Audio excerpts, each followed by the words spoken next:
Hello, ladies and gentlemen, and welcome to the Mid-Season Cup Finals. We're here for the pre-show. My name is Munchballs. I'm joined by Dagda and Hysterics once again for the final pre-show, the last day of the tournament. And what a tournament it has been, because we've got an all-LPL final. I mean, look, they told us not to be biased when we came into this tournament, but we all knew it was going to end up this way. Yeah, pretty hard not to be right now. I mean, I was expecting Gen G to find their way over top esports, however close it may be. But we're stuck with LPL versus LPL in a matchup that we didn't get to see during playoffs either. I mean, if you go even further back than that, I was expecting T1 to make it out of groups. Like, that is the biggest one that surprised me overall. But speaking of the groups, let's take a look at how the tournament has panned out over the last few days. When we look over towards Group A, it was FPX and Top Esports that made it out, both LPL teams. Then over in Group B, it got a little bit messy. I gotta say, my favorite was Group B, right? Throughout this whole tournament, seeing the tiebreakers, seeing the three-way tie as to who's actually going to be making it out into the semi-finals. Dragon X fought so hard, and we leave IG out of that conversation, but that top three of Group B really deserved to be here. Yeah, you might have loved it, but I don't think Atlas and Mud did really like it. They had a long L day, but as you said, over Munch on T1 side, I expected them to be getting out. It was a pleasant surprise when I saw both FPX and Top Esports making it out of that group, and now we get to see them face off against each other once more. We certainly do, and I mean, with all the tiebreakers and whatnot, it meant that this was our bracket at the end of the day. FPX managing to win out over JDG 3-1, which was a drastic difference to what we saw in the semi-finals of the LPL playoffs, and then we had Top Esports beating Gen G 3-0. More importantly, FPX got revenge for the semi-finals in 2020 spring. Regular season, we all know JDG 3-0 to FPX, the former world champions of 2019, so this is a good sign for FPX that they're moving into summer strong, but more importantly, moving into that final on a good note as well. And I think as well, when we start to see how Khan has been integrated into this lineup, it's been really, really pleasant to see, because we saw a lot of Gimgoon in that spring split. Now with this carry top laner coming in, the team has started to play more towards him. We saw him have a great performance on that Camille, and even on the Hecarim as well yesterday. This guy is really starting to take over that top side of the map, and it's perfect for FPX. And we've seen him playing things like the let's just say, like, he's played a little bit more defensive as well. It's not just been carry Khan up in the top lane. And speaking of FPX, let's take a bit of a closer inspection of their road to the finals. They started in Group A, lost out to start things off to T1, but managed to make it back, getting 2 wins, and then, as we just mentioned, in the semi-final, managing to go 3-1 over the LPL champions. So as we said, FPX have started to mix up the playstyle a little bit from what we saw in the LPL spring, playing more towards Khan on that top side, having Tien and Doinby move up there to try and get his snowball rolling. And it has worked, but it's also been a little bit of a mixed match for some of FPX coming into this, because a lot of what has seemed to be their winning games haven't started out as the most winningest of games, where they start to fall behind early and they end up just coming back off of either mistakes from the enemy team or a very near defense in their own base against them one game. It's not that insurmountable lead that you remember from 2019. There is a lot changed with FPX, and whether that's the dynamic in the top lane forcing that change of pace. And you mentioned early leads as well. It's important to mention they lost their first game in the groups, as you just saw on your screen. They lost their first game against JDG as well, so slow starting this year. And it feels like we've kind of lost that FPX special when it comes towards those mid to late game calls, because when FPX got a lead, you could be damn sure they were going to hammer that home, but in this tournament, they've kind of lacked the confidence to go for these plays. Maybe it's having Khan in as a different voice. It's not Gimgoon shouting, let's go, let's do this, but an awful lot of the times, the winning play is there. They just haven't decided to put that nail in the coffin against the opponent. Because with someone like Gimgoon, he was such a good team fighter. He was so reliable. He was either the reliable engage or something like an Aatrox where he'd play more of a flank. But with Khan, it's integrating him into the roster, and that's why I think growing pains are acceptable, especially in this mid-season cup. But towards JDG, what we started to see was that they weren't growing pains anymore. It was strength through Khan. It was that team fighting that we were used to in the regular season as well. Some of the positives, though, that we do, when we do look at this team is, as you mentioned, Khan stepping up to be a carry in certain situations. We look over at the style of play that we saw with Doinby going on towards the Karma and having LWX carry on the Aphelios from the bottom side of the map. There's multiple different styles and multiple different sides of the map that can play an important factor for FPX, and that's where it does make it a little bit more difficult coming in against this new breed of FPX. Where do you put your attention, because there's so many people stepping up? And I think that's an important point to mention as well, because that has sort of been the tone of this tournament, not only for FPX, but for all of the teams, is testing things out as they move towards the new split with this was the first tournament on 10.10, and we've seen some crazy stuff, and we already mentioned Khan has been stepping up for this team. I mean, Hecarim top, but not just picking it, dominating the top lane with that pick as well. We're seeing some really interesting strategies develop across this tournament. Well, it is a bit of a mixed match again, which is why FPX is such an anomaly when you're trying to knock them down, because, or well, at least pin them down as to what you want, because when you look at Khan, yes, the Hecarim did well out of lane where you were getting these massive engages off, and he commanded so much attention in the team fights when he dove onto the back line. But in lane against the Wukong, it really did struggle. A couple of solo kills going across and was struggling to get to grips with that matchup. So it is a curious one to look at. Where do you see Khan as the big carry? Is it the side lane split push? Is it this back line a diver that commands attention? Or where exactly do his strengths lie in that whole FPX roster? I think it's important to note as well, we saw it as kind of an answer into the Wukong as well from Khan, and I know that delves in a little bit too deep, but at this point, we look at Khan as having these unique pocket picks, where the Hecarim is one of them to add, much like the Fiora we've seen in the past, is a question only time will tell to see if, with 10.10 and future patches, if other people adapt this change as well, or it's just Khan's little bag of tricks. So I want to, just to round out this conversation on FPX, I want to ask you gentlemen a question here. LWX and Chris received a bit of criticism before coming into this tournament that they were sort of the liability, the weak side of FPX. Having seen them through playoffs, having seen them in the groups, how do we feel about that statement? Do we think that is still the case?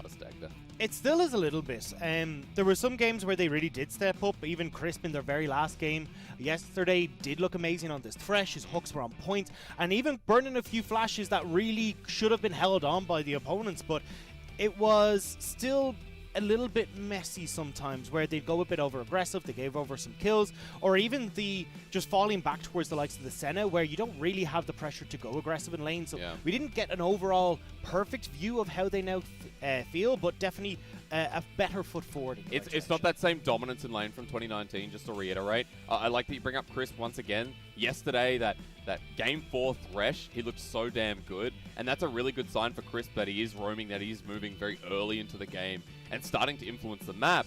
Also, the reliance on something like his Thresh was a note that last year FPX could really look towards. So that is a good sign, but that same dominance isn't there. Hopefully, against a team like Top Esports, they can step up to the plate against Jackie Love and Yu Yanjia. Oh, that would be one of the big questions, that support matchup in the bottom side of the map. But let's take a look at their opponents and how Top Esports made it to the finals as well. We can look over their group results and their semi-final as well, because it's very important to mention, yes, they did very well in the group. They managed to beat out T1 at the end of the day, but importantly, 3-0 in their semi-final. I had a lot more confidence with Top Esports through both their group and semi-final than I did with FPX. Starting with the group, Top Esports showed us these flares of individuality that, again, we talked about. Knight especially came out of his shell and played the best he's ever played at an international show. And then, more importantly, the weakest link in Yu Yanjia kind of came to the game and aligned himself with Jackie Love really, really nicely. And I want to bounce off your point there of Knight, because I feel like, yes, Knight definitely had a standout performance. But when I looked at this series, 369 was amazing throughout this. So in game number 1, we had a couple of solo kills in that blind pick. In game number 2, we had the mechanical outplay on the Jace, which helped Karsa close the experience deficit that he found himself in. And then in game number 3, his Gangplank was able to clutch out plenty of these late game fights. So we really do have to give praise to both Knight and 369 for stepping up throughout this series. Which is what you wanted, because Knight himself is not enough for Top Esports. We saw through the LPL regular season that Knight would try and carry, but everyone else would fall apart. 369 coming to the plate means that you have two reliable solo lanes that dominate and win, much like IG of the past that we look towards in 2018 in their World Championship. And the thing about this domination that we saw from Top Esports yesterday, it's a very different pace from what we saw in the group stage. Jackie Love in an interview talked about it, that when it came to the LCK teams, Top Esports wanted to take their foot off the gas pedal and said, look, we're going to step back. We're going to wait till late game and just beat you in team fights. But against Gen G yesterday, they turned up the heat very quickly and were able to run away with these early advantages. And the big difference here is that when I look towards FPX and the JDG series, as harsh as this sounds, it was more who lost harder that actually lost that series. With Top Esports, it was Top Esports being the far better team on the day. Where Gen G, I don't think, looked horrible. Excuse me. I don't think Gen G looked horrible.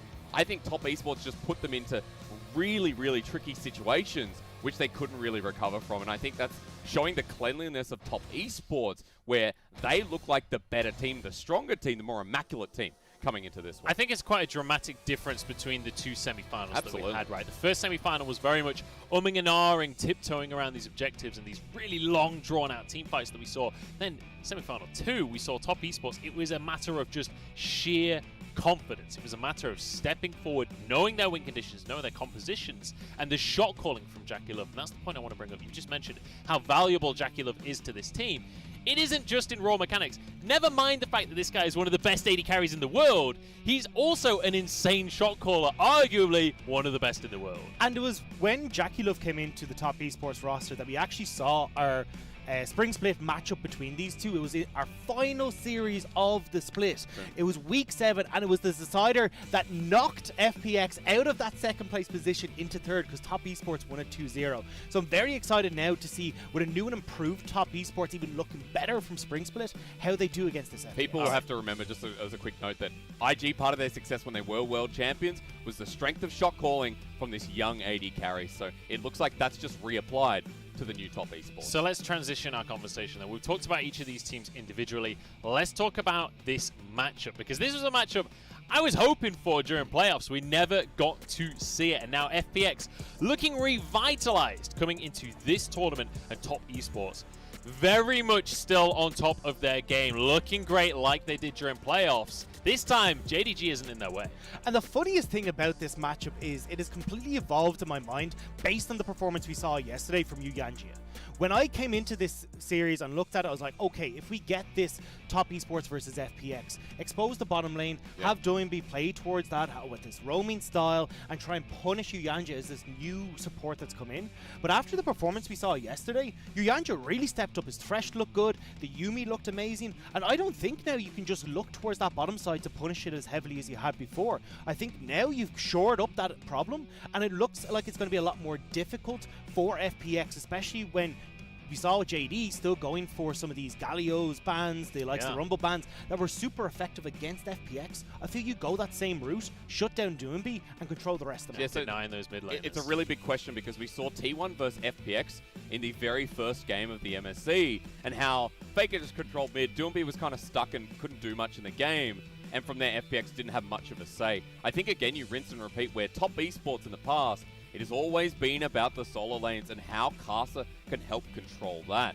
To me, matching up with Tien and shadowing the jungler of FPX and looking towards those solo lanes, having the dynamic that they've had, especially against Gen G. And just talking about the matchup that we saw in MSC as well, this was FPX coming out on top against top esports. But I think when we look at the way that game state played out, it was top esports with this poke disengage comp that overextended in a lot of situations, went towards the likes of these objectives too early, and gave FPX the opportunity to capitalize on it.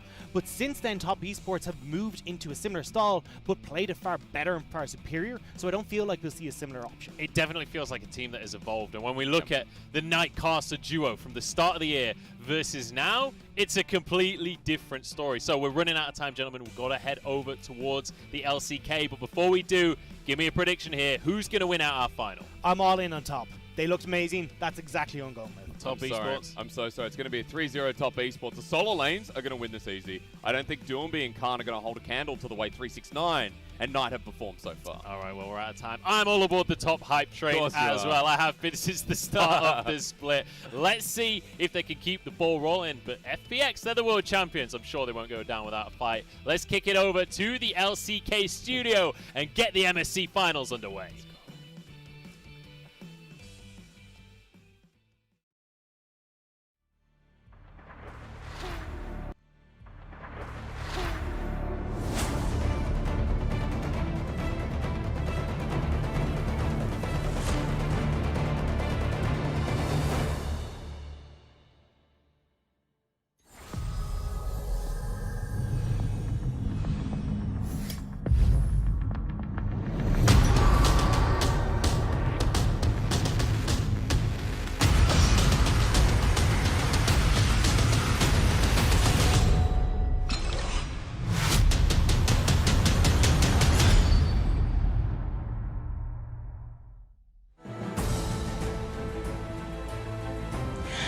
位召唤师，欢迎来到英雄联盟季中杯总决赛的现场。经过3天激烈的角逐，突破重围的强者们将在今天一决胜负。同样来自 LPL 的2支战队将在今天决赛的舞台上展开赛区内战，书写一段全新的历史。究竟是凤凰重生，还是滔博长风破浪首夺勇冠呢？那我们接下来呢，也是同样期待我们的季中杯冠军的诞生。让我们有请到的是2支参赛战队登场。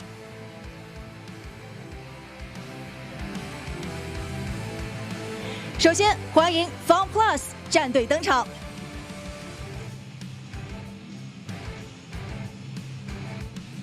上路看。打野天，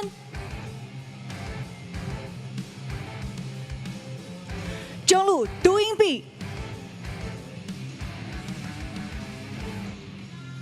下路林伟翔，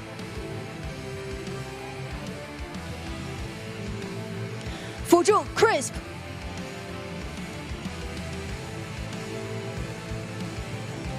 让我们再一次欢迎 FunPlus Phoenix。接下来，让我们有请滔博战队登场。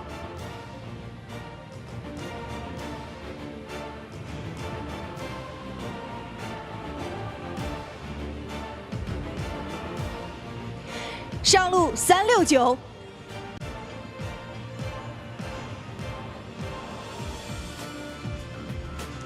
打野 Karsa，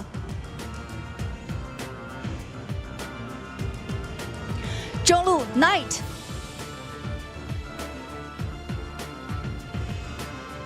下路 Jackie Love，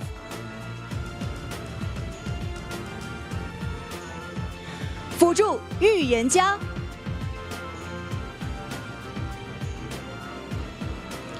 再一次欢迎 Top Esports。10名选手已经准备就绪，他们打破了重重质疑，打败了一众强敌，最终来到了总决赛的舞台。希望他们可以不留遗憾，能够在这里给我们带来一场酣畅淋漓的顶峰之战。2020年英雄联盟季中杯总决赛现在正式开始。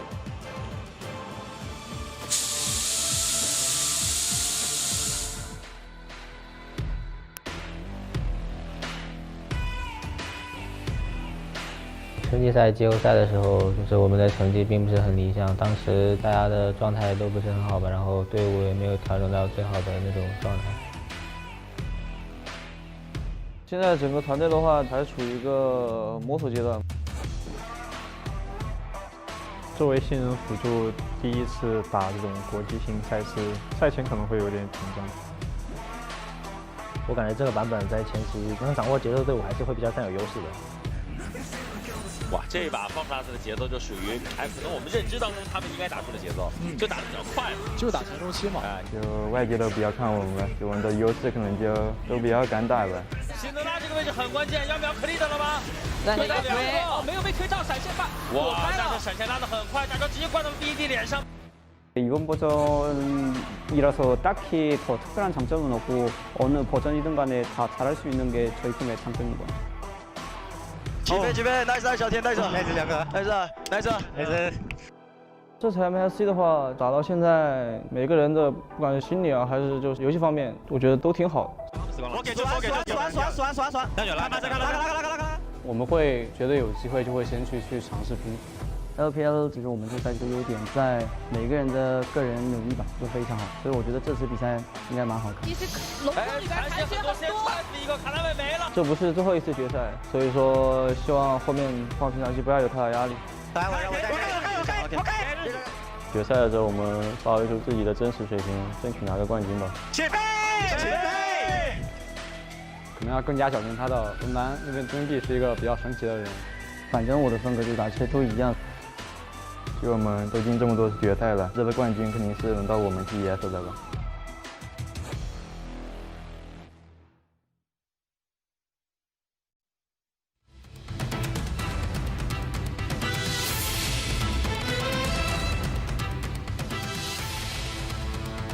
Welcome, ladies and gentlemen, to the MSC Grand Final. I'm Atlas. I'm joined by Brendan Valdez because, unfortunately, there was a COVID-19 scare around where LS was living. He was supposed to be here for this. He was on his way, had to go home for the safety of everyone here, just in case he was exposed or something like that. So very unfortunate. However, I do have the Valde analyst here beside me to get us through. You know, just brought my cot just in case, slept overnight, and here I am. So I'm right here on time to fill in for LS. I hope he's doing okay. Yep, thankfully Valdez is always on call. So ladies and gentlemen, let's get MSC underway.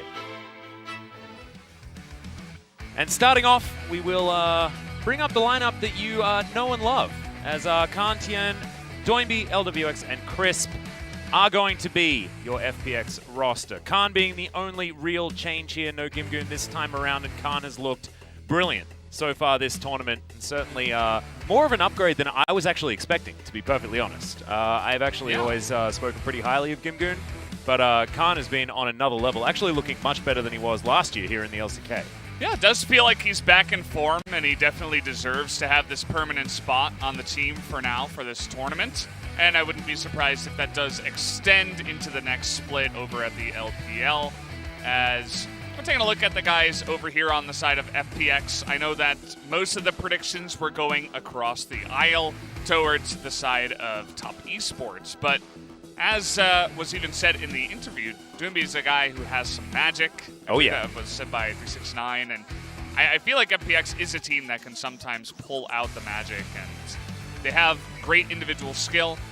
Again, I think they will. I kind of do agree with one of the, I forget who it was who said it on the LPL desk, but they're going to struggle a little bit on the solo lanes here for sure, especially after Knight's performance yesterday. Yeah. And 369, the two of them just hard carried that team, and I wouldn't be surprised if they do it again tonight. The thing is, these two faced off at the beginning of the tournament, right? They played on day one, and 369 got obliterated. He went 0-7 on the Jace, and this was at the hands of Khan's Wukong. He went 10-0 and 9 or something like that, like an ungodly performance.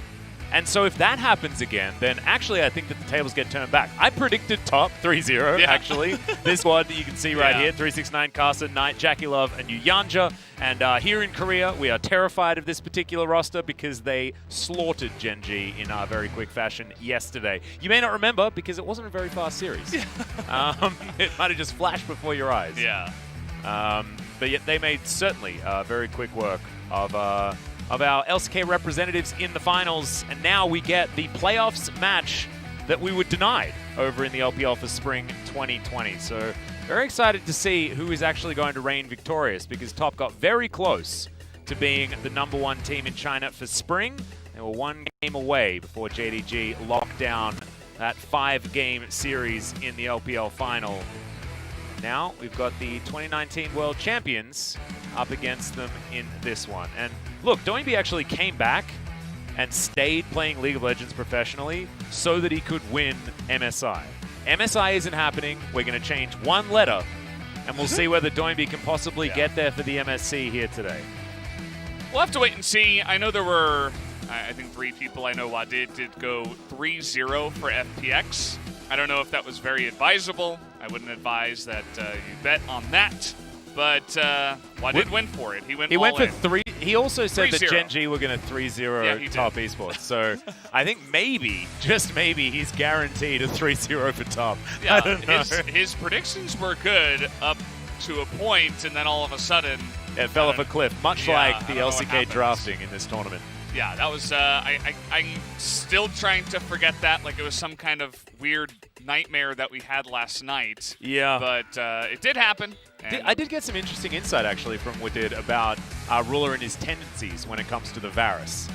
He always did like attack speed Varus, has always hated lethality Varus, and even in scrims, they never play it or let anyone play it.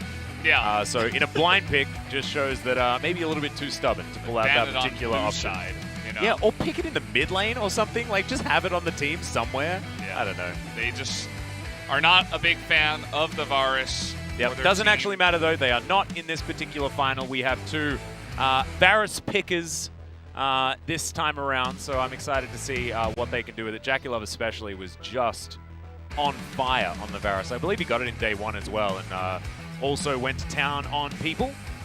So looking forward to seeing whether Jackie Love's going to be able to bring all of that prowess. The guy that is probably one of the most sought-after players, extremely young, able to shot call, and able to play extraordinarily well at the same time. I mean, he is the complete package.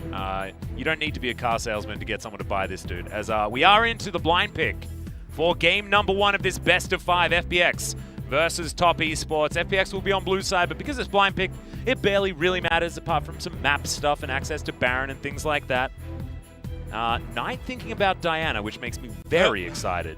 Yeah, I don't know if we're going to be seeing Diana with all the amazing picks that are always available, unless he was specifically thinking that Doinby was going to play something that Diana is good into. But as we saw with Genji yesterday, I think it's better to just go with high-tier stuff that you're comfortable with rather than overthinking it and really delving deep into what kind of composition you're going to go for. Yeah. As long as it kind of works relatively well together and you're really comfortable on the champ and it's high tier, I would say go for it.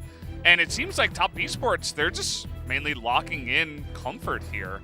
And super rounded. Like, this is the most It's a front-to-back team fighting composition that you could see. Some pick options with the Syndra Varus and the Thresh. We've got mirrored bottom lanes because, of course, Varus is busted, and Crisp and Yuyanja are both very, very good at the Thresh. Yuyanja really having an outstanding performance yesterday on the pickup, but also has been playing well this whole tournament on the Thresh, and Crisp needs no introduction to how good he is on the champion. So no surprises there. I actually love Doinby's Galio in this instance. Yeah. Because Galio Wukong sounds like the new Galio Jarvan to me. Because you just get in there, start spinning around, and then they get multiple knockups with the heroic entrance, and then you just press your ult button again. Yeah. It's like the bouncy cast. And they all get two taunted. people. Oh, just everybody gets busted. taunted. Meanwhile, Varus is in the back just sending in nukes, as Waddid like to call them. Yep. By the way, this time, in terms of mirror matchups, it's not only Varus, it's Thresh. I know. In the bottom side, so we're going to have Hook City down there with Chris up against Yuenjia, and that sounds like fun. We also get Karsa going out to Lee Sin here, which is kind of interesting. Yeah, I don't know why you blind pick Lee Sin. I think it sounds pretty awful in my opinion. Yeah. I think that if on this patch, if you're going to blind pick anything, it has to be Varus Graves, right? Unless you're Kanavi, then you can blind pick the Nidalee. That's totally fine too because he's just so good as a champion. But let's see how it goes as we hop onto the Rift for blind pick game 1.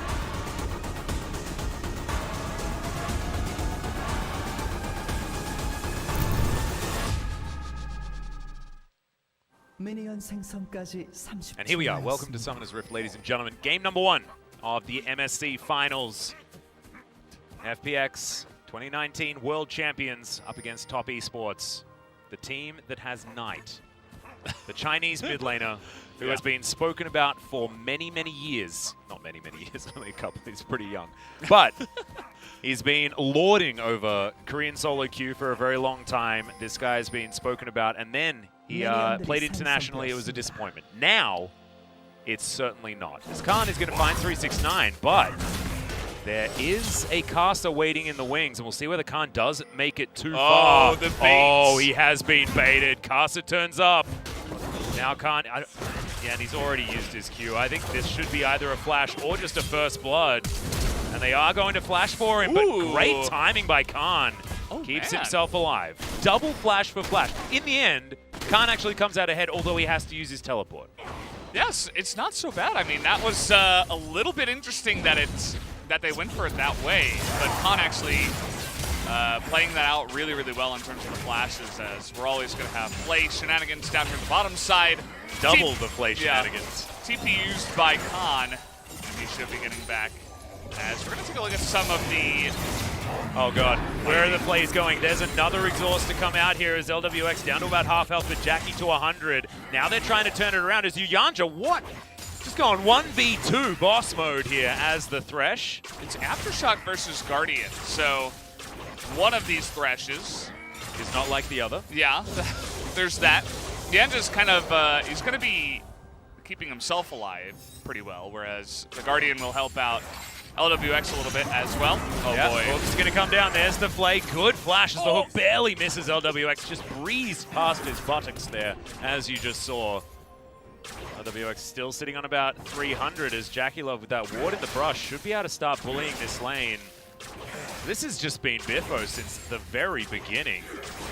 Mirror matchups have always tilted me as a player. You know, you play normal games with your friends and you have to deal with that. Oh no, this is really bad for LWX. You have to be able to trade back those. But the hook is going to land from Chris.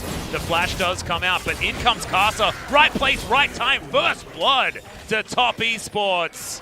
This is how you play Lee Sin and make it look like a good pick. Be in the right place. Be there at the right time. Yeah, jungle gap. I mean, it's well. Okay. Speaking of jungle gap, Never mind. Tien's going to come in and shut you right up, Mr. Valdez. Oh, Doomby, where are you going? I don't know, but Casa, he got the memo immediately that Tien was there, but now we're going to turn it around. Okay, in jungle, even going to be able to lock down this Rift Scuttler, most likely, but Casa lands the Q. Tien's at full health. LWX not at full health. About the opposite of that. And now, heals are going to come out. That is a great stun to get them to safety, as Chris was thinking about it. Did still have the flash, so flash hook could have come in. Yeah. Decided not to go for it there into the brush. And Doomby picked up Unsealed Spellbook, by the way, which is why he's got heal as a Galio. It means that he'll be able to switch stuff like Ghost, like Teleport later on in the game, whereas he will have the heal for the majority of it. And we're 4 minutes into the game. This is a Jackie Love teleport. Oh no, that was Knight. It was Knight. Okay. Oh, that was a double teleport happening at the same time, and I actually thought Jackie Love was coming in. Oh, these bot lane teleports. It's the LPL final, man. It's I was expecting action. I was expecting it. The 80 carry teleport to like top river. Hell yeah. As LWX, yeah, he's losing out in this trade at the moment. Neither of these 80 carries with their serrated Dirks picked up just yet. Able to stay even out on items at least is LWX, but still otherwise not exactly good news. Tien's going to come up, has a red buff at the ready, 369. He's going to build himself some items, but can he build himself a way out of this one? Down to half. Will make it into turret range. End of the line does a lot of work, though. Fantastic sidestep from Khan. Oh, he's still in form, is this man, and we'll see whether he can continue to do what he did to 369 on day one here today. Yeah, he's still got it, Khan, with his mechanics. We saw it this entire tournament, and do you think he's it's able the to show Beatles that haircut? off here. Might be the Beatles I like haircut the hair, doing it. You know, the little helmet he's got going on. It's going to protect him from anything that can break his focus. You know, Yeah. it'll keep him. It's like he's got the blinders on. Nothing's going to stop him from playing well in this game. He's just round glasses away from being John Lennon, actually. Like it just looks really, really cute, really cute. Yeah. I mean, John Lennon was a pretty talented gentleman, so I wouldn't mind the comparison. We're going to check out the replay. This playback onto Crisp. He was always going to die. Got a three-man play at the end, but it was too little, too late. I think the Enza actually hooked him mid. Like, when you take the hook as Thresh, you know, when he was going in. I think he got hooked mid-hook. These are interactions that we don't necessarily need to know about. Look at this. This sidestep's so sexy from Khan. Just put in that extra auto. Nobody gets knocked up for the potential Lee Sin to come in and trade for a 1-for-1 or anything like that. So, nice mechanics there. Khan is a little bit behind when it does come to the CS, though, so far in the top side. So 369, he's okay with that. He's just chilling. He's an Ornn. There's a big wave pushing into Khan, so he'll look to catch up here. Yep, it's not a great situation here for Khan, because as 369 builds more and more items, it's just going to be even worse. However, as you can see, still ahead in gold by just a little bit based on that first kill that went down on the top side of the map.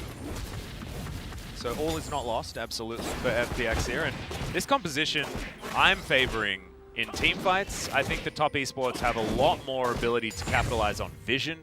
And so look to see whether those wards are going to be going down. Of course, Syndra and Thresh together. Very, very good at locking down a single target. And Varus, you guys have seen those damage numbers. If anyone gets CC'd and he can just freely throw abilities, it's very, very scary. Varus is just kind of ridiculous, the amount of stuff he has in his kit. Whoa! He's going to have to flash that one as level 6 is hit first by by Jackie Love. Instantly thrown out. Yeah. They're pretty far behind down on the bottom side after Crisp did die. They probably were able to zone away LWX, but Varus has kind of got everything. He's got insane damage. He has engage potential. Khan missed a cannon. It's all over. And he's just way too good right now. He's very overtuned, and I think we're just going to have to see some Varus nerfs. I don't believe he got nerfed in 10-11. Haven't been able to play too much League in the last 4 or 5 days with the MSC going on, yeah. But I think in 10-12, maybe, we're going to have to see some changes. Yep. Or see some teams come up with ways to mitigate it that isn't just banning it away, because sometimes, you know, Riot Games are going to make the first game a blind pick, and then you're going to have to deal with it, okay? Yeah. It used to be the last game, but now we've guaranteed the blind pick. I actually like it more in game number 1. As Jackie Love takes a bit of damage there. LWX picking up this minion wave before going for a bit of a back. Ulti comes down here as 369. Gonna get knocked up a couple of times. Flash forward there from Doinby. The Bash Bros here on the top side of the map. Justice Punch avoided. Ulti comes down as 369 is super tanky, but guys, he ain't tanky enough. Another punch from the Gargoyle. They're gonna be able to take him down. And FPX not even wanting to give up this dragon here. They may have to. Doinby could potentially move down that river and try and get in range, but at only level 8, doesn't have the extra range on the heroic entrance. FPX still thinking about it though. The flash, sorry, the dash not opted in for there by Tien to get over the wall and go for any steal or anything like that. Okay. It was a cool proactive play up in the top side. That was, by the way, the unsealed spellbook teleport, so Doinby is not going to have that for quite a while. I forget exactly how many minutes it is, or how many spells you have to use. I think it's like 2 or 3 you have to use, and a certain amount of minutes until you can get the next, or the same spell back that you just used. So it's not going to happen for a while, and that's really what Doinby was known for, especially in this tournament with the Gallios, the teleport plays, you know? Oh wow, the Q actually landing. There's the kick flash. Ulti comes down from Knight. Khan survives for a while, but not going to be able to survive for long enough. Tien moves on over. Scryer's Bloom to spot out the fact that he's not going to be able to go 1v2. Now thinking about heading towards this Rift Scuttler, but Knight says no. And the crab is taken by Karsa. Nicely done here. 3-2 is the kill score now as Top Esports pull it 1 back. Yeah, I think they should have a decent idea that, well, it's going to dash on top of the vision. Yeah, so exactly. They know exactly what's going on here. Tien is just going to show them. And yeah, they're just going to come on in. Doinby not going to be able to ult just yet. Yuancha there with the ability to disengage. Khan's making his way in though. Winds of War to soften up the members of top. Karsa back in this pit. Shelly's getting a bit frustrated. See that patience meter certainly going down. But here comes Jackie Love. And Varus is on the bottom side of the map for FPX. So without LWX, I don't think FPX should be fighting right here. And they're not going to. They pick up the Eye of the Herald. They look to see whether LWX can get enough plates to make this worth it. And I think that he probably will be able to. You can see it's a big minion wave. And Teleport's going to come in, but it should still be able to get 2 plates.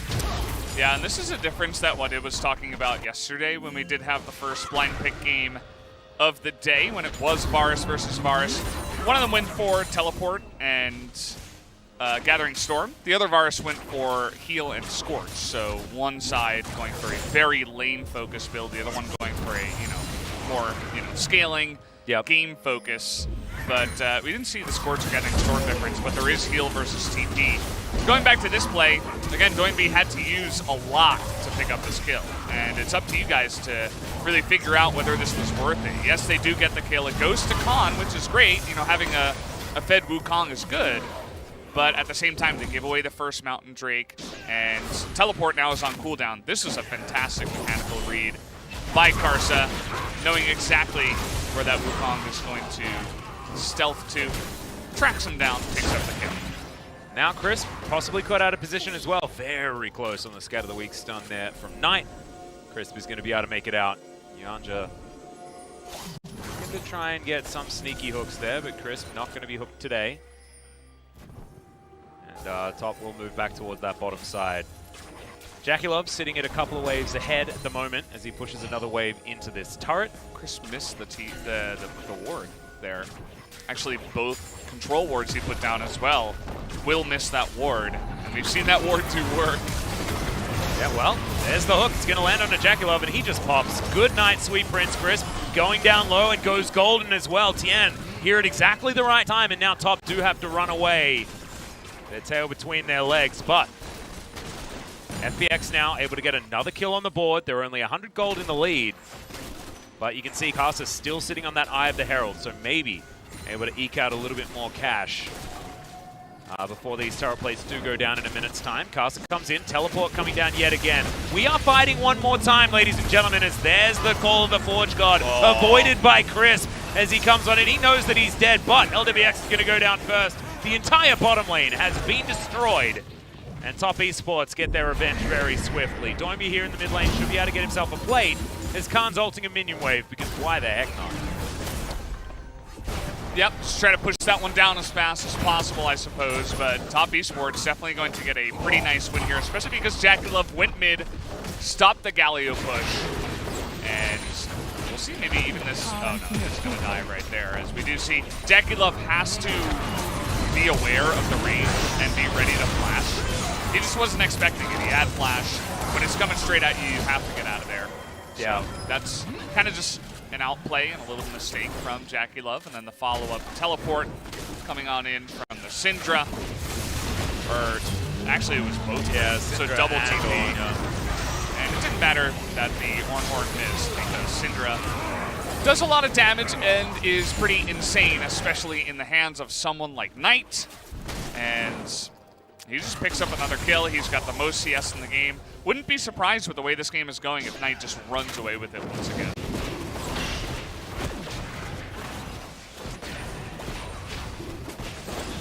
And it's going to mean that Top Esports should come over and take down this Cloud Drake. We're going to get a spicy Drake here this game as Earth, Wind, and Fire in order. Love this. Do you remember? Oh, man. We're a ways away from the 21st of September, but you best believe I'm going to be tweeting about it again this year. Are you? Oh, yeah. On the 21st of September? Yeah. As Karsa gets another kick flash, and good night.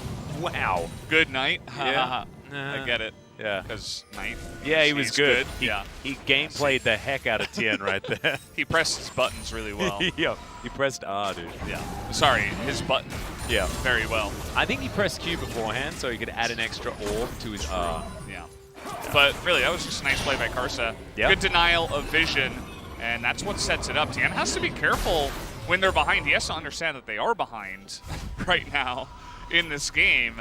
And that means you're going to have a lack of vision in your jungle. And we've seen these LPL junglers, they just love to get in your face, in your jungle.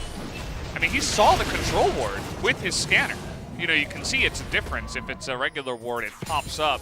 Yeah. You see it's a regular ward. If it's a control ward or a blue ward, you show like the red outline. So he should have known that he was on vision. And he has to be careful there. Just a little bit of a Just wasn't able to be careful enough, right? Yeah. Like sometimes you just think that you might be able to use your dash to get out of the way, things like that. Like, not this time. That was he was very dead very quickly. But Karsa utilizing this Lee Sin very, very well so far in the early game. 80% kill participation so far. And that's exactly what you want out of a Lee Sin. Already with Black Cleaver complete. My God, he's so strong. He's out farming a Graves by over 5 camps. Like, how the hell do you do that? He's just been a lot more active around the map, and he got those items quicker after the first blood that he did pick up in the bottom side, so it just allows him to clear everything much faster than his opponent. Oh, dear. And he's going to do it again. I mean, the kick can just come out. There it goes. Straight into the loving arms of JackeyLove, and Doimby it's not looking like game one is the right step forward for Doimby winning the mid-season cup to add to his trophy case after 2019. This is looking like all top so far. Yeah, kind of reminds me of the Top versus Gen G series, except the drafts are closer. Yeah, I mean, so they it's both have Varus, don't they? Yeah, it's giving FPX a little bit of a better chance here, but Knight and Karsa specifically are just dumping on the lives of FPX tonight here in this first game. You know, 3-9, he saw a lot of focus on his lane early on, so he hasn't really been able to shine. But so far, the top side of the map has been the much better side here for Top Esports. And they've gotten pretty much every objective. And we'll see if they can pick up that Infernal Drake as well in about 2 minutes. And also, like, look at this. The fact that Wukong managed to get like all of those turret plates, the extra couple of kills as well, as we check this out once again, it was just a great layering of CC, to be honest. Doinby had nowhere that he could go. And pretty elementary, to be perfectly honest. Moving down here to the Infernal Drake that's going to be up in a minute and a half. And I've completely lost my train of thought. I was going to say something and it's gone. Khan thankfully saves me from my confusion as the box goes down from Yuyanja. I don't know whether it's going to be enough there as Chains of Corruption do land. Q misses from Caster though as the Lantern takes Tien to get himself repositioned. And Knight here bottom side, observed by this control ward. The top esports do regain control of this river, but just not so much the mid lane. As do need another minion wave on the side of FPX if they want to threaten. And that does give Top an opportunity. LWX gets hit by his own ability, which is very frustrating, and loses half of his health bar. Yeah, and you can see the respect that comes in when the teleports are cast by the side of Top Esports. Immediately FPX that had the jump on the enemy Thresh said, no, we got it back. That could be... Whoa! Okay, that's a big flash to come in there as 369 is going down very, very low. Probably is going to be taken out. 1-for-1 trade though. Tien did fall down earlier. Casa is just going to take the Raptor camp. Aggressive move, but 1-for-1, not bad at all. Control ward comes in. Khan not going to be killing Casa at this point in time as JackeyLove's pretty safe here, especially with Yuyanja available to flay people out of the way. Now there's 9 seconds on this Infernal Drake. Top Esports with an opportunity to threaten Infernal Soul with this one as Casa lands a Q, but needs to blast cone his way out. 1 versus 4. I mean, he's pretty fed, but he ain't that fed. Yuyanja has to be careful of these ones, but 4 members of Top have started off this Drake already, and there's no vision for FPX. They're going to have to give it up. So Top Esports with a stranglehold on the objective game here so far. I mean, the Graves, I did not have his resistances built up, and he just got one shot by the Syndra. As we'll take another look here, he sees the Syndra, and Tien just, he doesn't respect it. I mean, that's just QE, okay? Yeah. And he loses 90% of his health bar. The ultimate comes in, and it's actually a good precaution because Doinby smartly tried to save him with the magic shield that was added to the ultimate. It just wasn't enough, though. And I say smartly because, you know, on paper it seems like a good idea, but yeah, that Syndra is just way too fed right now. We're talking about 2.5 items, 8 stacks on the Dark Seal, and FPX are going to have to say, blind pick, we can't do anything against these guys because we can't ban Syndra at this point. They could have picked it, though. Valdez, True. That's where I'm sort of a little bit baffled, but that's okay. Doinby sort of probably understanding that, and Galio has never had too much of a hard time, but I feel like at the current power level of Syndra, it's not exactly that we can mitigate this and be better in a team fight type pickup as, yeah, LWX is definitely dead. It's too many orbs, dude.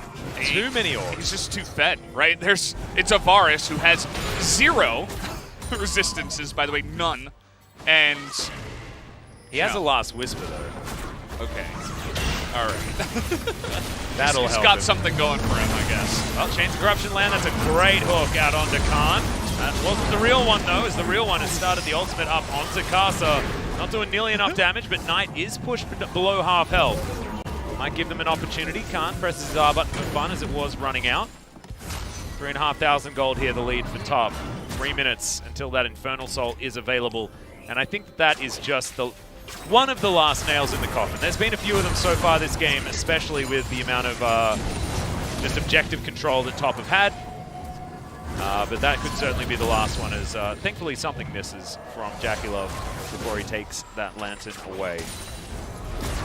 Yeah, we're just going to take another look here. So it starts off with JackeyLove opening up the play, which means that Knight doesn't really need to land a combo. He just needs to land his R. So he just flashes in range. He needs to hit his skill shot, his R He needs to press R on the Varus, and that's exactly what he did. He casted his Q first, and I think he also had a W orb that he grew forward. So add some extra orbs in there, and he's picked up a Magias now, and I don't see any reason why he would not at this point.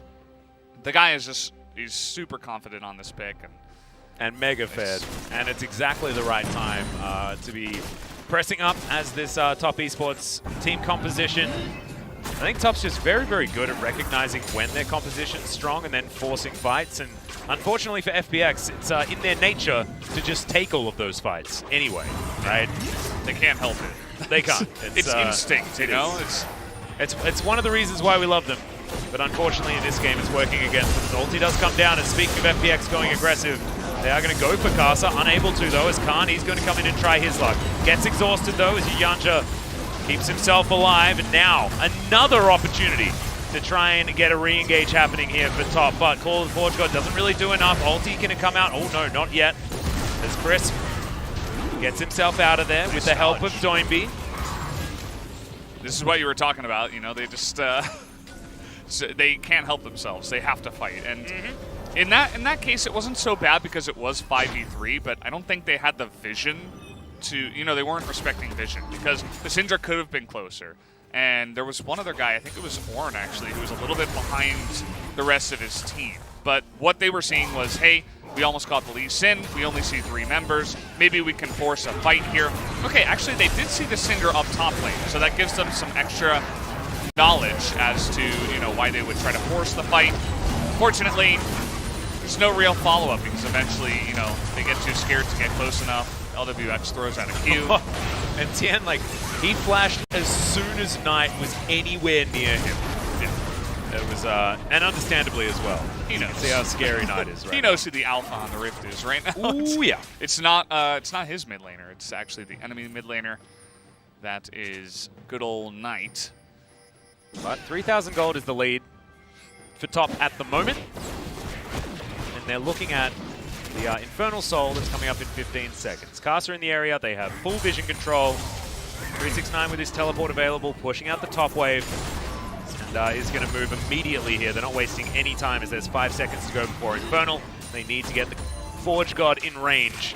He's going to come down, build some stuff, and set to task. Okay.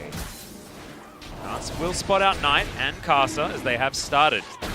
This Infernal Drake, they pull it out of the pit, and FPX, you have to fight for this one, gentlemen. There's going to be no other way, but it's just dead. Way too fast. Too late. And they get out. So, free Infernal Soul. No worries. What was that? You see that? Total damage dealt in the team fight. Everybody had 0. Yeah, might want to hide that one up. Yep. But, yeah, I mean, this game it's in a really dire spot now for FPX. They have to get lucky and catch either Jackie Love and Knight pretty much for the next 2 or 3 team fights before the fight starts. Otherwise, I don't think they're going to have a chance in hell, because we're talking about Infernal Soul, Varus, and Syndra.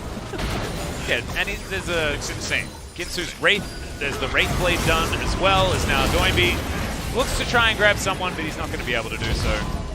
Yanja able to flash his way to safety. Top Esports now grouped up as 5.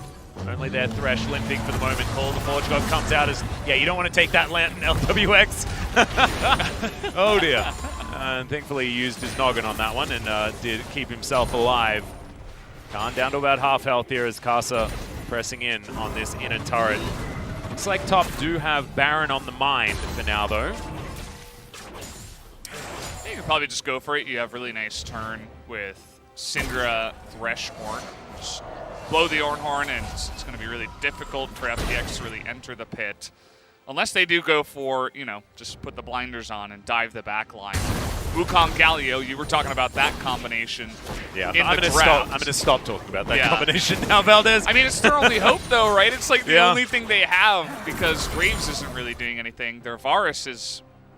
It's a little bit behind. It doesn't have the Ornn upgrade, so definitely behind. And they're, you know, all they have as a chance is to really eliminate some of those squishy carries in the back line. Oh my god. Yeah, Syndra gets pretty nutty once you get this far ahead. That almost that was like 2 spells and almost procced his Sterix. That's crazy. Well, ulti comes in. Great. Mikhail's Crucible to come out from Yanja to keep Knight alive. It's a great item pickup, by the way, from both I had to think really hard. I looked for the cleanse, looked for the QSS. Oh, there's the Mikhail's. Okay, there we go. A play-by-play moment. It was definitely a play-by-play moment. But you handled it very well. Thanks, Valdez. Yeah. I learned from the best. Oh. His name's Brendan Valdez, the play-by-play. It's free. No, it was actually pastry time. Let's be real. Yeah. He was my original sensei. True. As okay, Top are going to go for the turn. This is exactly. Oh, what? Okay, goodbye, Crisp. He is now crispy in the oven. Yep, Knight just does too much damage. No ulti, by the way. Still has that R button available. He's got Banshees now, too. Yeah, so it's getting real scary. The Baron down to about half. Knight is a one-man army, probably worth about 4 on the side of FPX at this point in time. Yanja just there to make sure that no jungle isn't going to be a problem. Dude, LWX, where are you going? Well, to the death chamber perhaps, as Knight comes on over, presses the R button, and is going to find the kill with the last Q, and walks away. The Baron, in the meantime, is going to be taken, and also Tien, who was going for a bit of a steal, is going to fall down. Great knock-up there from 369, and Top Esports are the best team in this tournament. I think we can almost say that for sure now. This game has been... It was pretty close at the beginning, but from about 15 minutes, it has not been. Yeah. Well, I feel like this semifinals is kind of like a best of 1 and then a best of 4, if that makes any sense, right? Yeah. Top Esports look to be by far the best team in blind pick. And they have proven that twice in a row now. Although Genji didn't put up much of a fight, if we can be real for a second. We'll have to wait and see. You know, maybe you go ahead, you ban Varus, you ban Syndra. I think you need to ban Knight. You need to get them to bring a different mid laner. Look at this, Knight just doesn't care. This is what I was talking about. LWX can't be that close, but Doinby had a plan. Unfortunately, you know, you can't lock him down forever. The flash engage was nearly enough to catch Knight off guard. And then the oh my goodness. And he's just so speedy. Yeah, he's His got the phase Magi's. rush. Yeah, Magi's phase rush. Is it activated? I don't think it's activated. Is the movement speed activated at 18 stacks? I don't think so. Oh, is it? Okay, never mind. Because this is something I heard from LS. He's like a big Magi's aficionado because it's his favorite book. It is his because favorite it's not book. Morello's. Yep. He says if you get 10 stacks, you might as well build the Magi's because, you know, it's only 1050 plus you get the activation. So I from thought all the that times was, he's said that, I'm like... I thought that was from stack value being gold efficient at 10 stacks. That's what I thought. So maybe I was wrong. It's been a while. I actually thought there was sort of the occult that gave you the movement speed. That item is no longer in the game. Inner turret going to fall down. The reason why we're talking about weird stuff like books and movement speed is because this game is largely heading towards over territory. 10,000 gold the lead. Infernal Drake, Soul available for Top Esports. Better players in a lot of their lanes by the looks of things this game. And Varus existing. I know it's there on both sides. 10 stacks, you get 10% bonus movement speed. That's fantastic. Well, he's moving pretty damn fast. I don't even think he needs those particular stats because this phase rush is certainly working out also. And they're going to take a couple of inhibitors. 369 working on that bottom side of the map. And yeah, it's just looking pretty comfy here, Valdez. Yeah, pretty straightforward for them now with the Infernal Soul and the Baron. This is going to be that last-ditch attempt, and, well... okay. That was about what we were expecting. He's like, yeah, I'm coming in! No. Never mind. No, not this time. That was a little bit of damage that Was LWX took. That was one Was that a arrow. Q? Okay. One. Well, there's the kickback onto Khan. He's going to dive on forward, gets himself a bit of a cyclone onto Knight, who will be taken down. Collateral damage secures the kill, and maybe there's a chance now. There's Doinby, finds Jackie Love. Gonna need that last auto, maybe another ability as Justice Punch, Colossal Smash is going to get rid of the Varus. And Top Esports, they may not be walking away from this one. Decoy taken down there by 369, but he is very, very tanky, and Doinby's going to fall. And now it looks like the wallets of Top are just a little bit too heavy, Valdez, and have given FPX a slight concussion. However, they still do come out of the fight ahead, losing only Doinby in that particular exchange. But all of the inhibitor turrets, only one inhibitor remains, and only one Nexus turret left on this map. Top Esports still are going to win this game. Yeah, that was the last-ditch attempt I was talking about. They were able to eliminate Knight. And it was really all because Khan was able to get in range. You see the kick goes in, and then Khan's like, I only have one direction from here. And it wasn't even the Galio ultimate that catches Knight. It's just a ton of damage that comes out from the backline, finished off by the Graves. ultimate. And once they don't have Syndra, I know Ornn is, you know, tank, assassin, mage, warlock, paladin, but he's still not able to do it 1v4 in the backline, as Elder will go down to top esports, by the way. Yep, 100% of, like, every objective has been taken by top so far, and I don't know how many Rams have actually landed on the second cast for 369, but it hasn't been too many. Good avoidance there by FPX, but maybe we're going to have to get our eyes in here on the side of 369. And he's just looking for the last remaining inhibitor. And I don't think it really matters whether 369 is going to hit ults or not. You just need to right-click the Nexus. Zoning ults. It's, yeah, there we go. Get away from the ults. Tien is dead if Knight presses any more buttons on him. He's throwing orbs around as 369 does get the knock up onto Khan. Phenomenal hook as Jackulov's going to get the damage in. That's Khan dead. Tien dies as well. Didn't quite catch it, but he doesn't have much of a health bar, so it probably took a couple of abilities. Another one from Yu Yanja. He just picked up player of the game from those back-to-back hooks. They were both stunning. Doesn't actually matter whether he landed them as he hits another one just before this Nexus falls down. Top esports looking in about as good form as they were yesterday. Unbelievable stuff. Yeah, blind pick seems to be the name of the game here for the side of top esports, and they proved yesterday that it's not just blind pick, that they can move on to 3-0s, and just the sheer amount of domination we witnessed there in game one, yeah, does make you feel like we might be witnessing another 3-0 today, Atlas. Might be. I mean, blind pick is a very different thing to just regular draft League of Legends, right? And I think that as far as FPX is concerned, I think they do a lot of their best work in the draft with the flexibility of all of their players. So look to see what they can do in game number 2. I don't think that they're out of this one yet. And of course, blind pick was lost by FPX yesterday, and then they came back and swept. So I don't think it's anything to worry about here just yet. If we look at game 2 and Topper is dominant there, then that's when we start getting a little bit worried. Yeah, start packing our bags. Sweat starts dripping down. That could be when things are an issue. Yeah, start, calling the taxi and start preparing our way out of the arena, because if top esports do dominate game 2, I think we will to see a 3-0.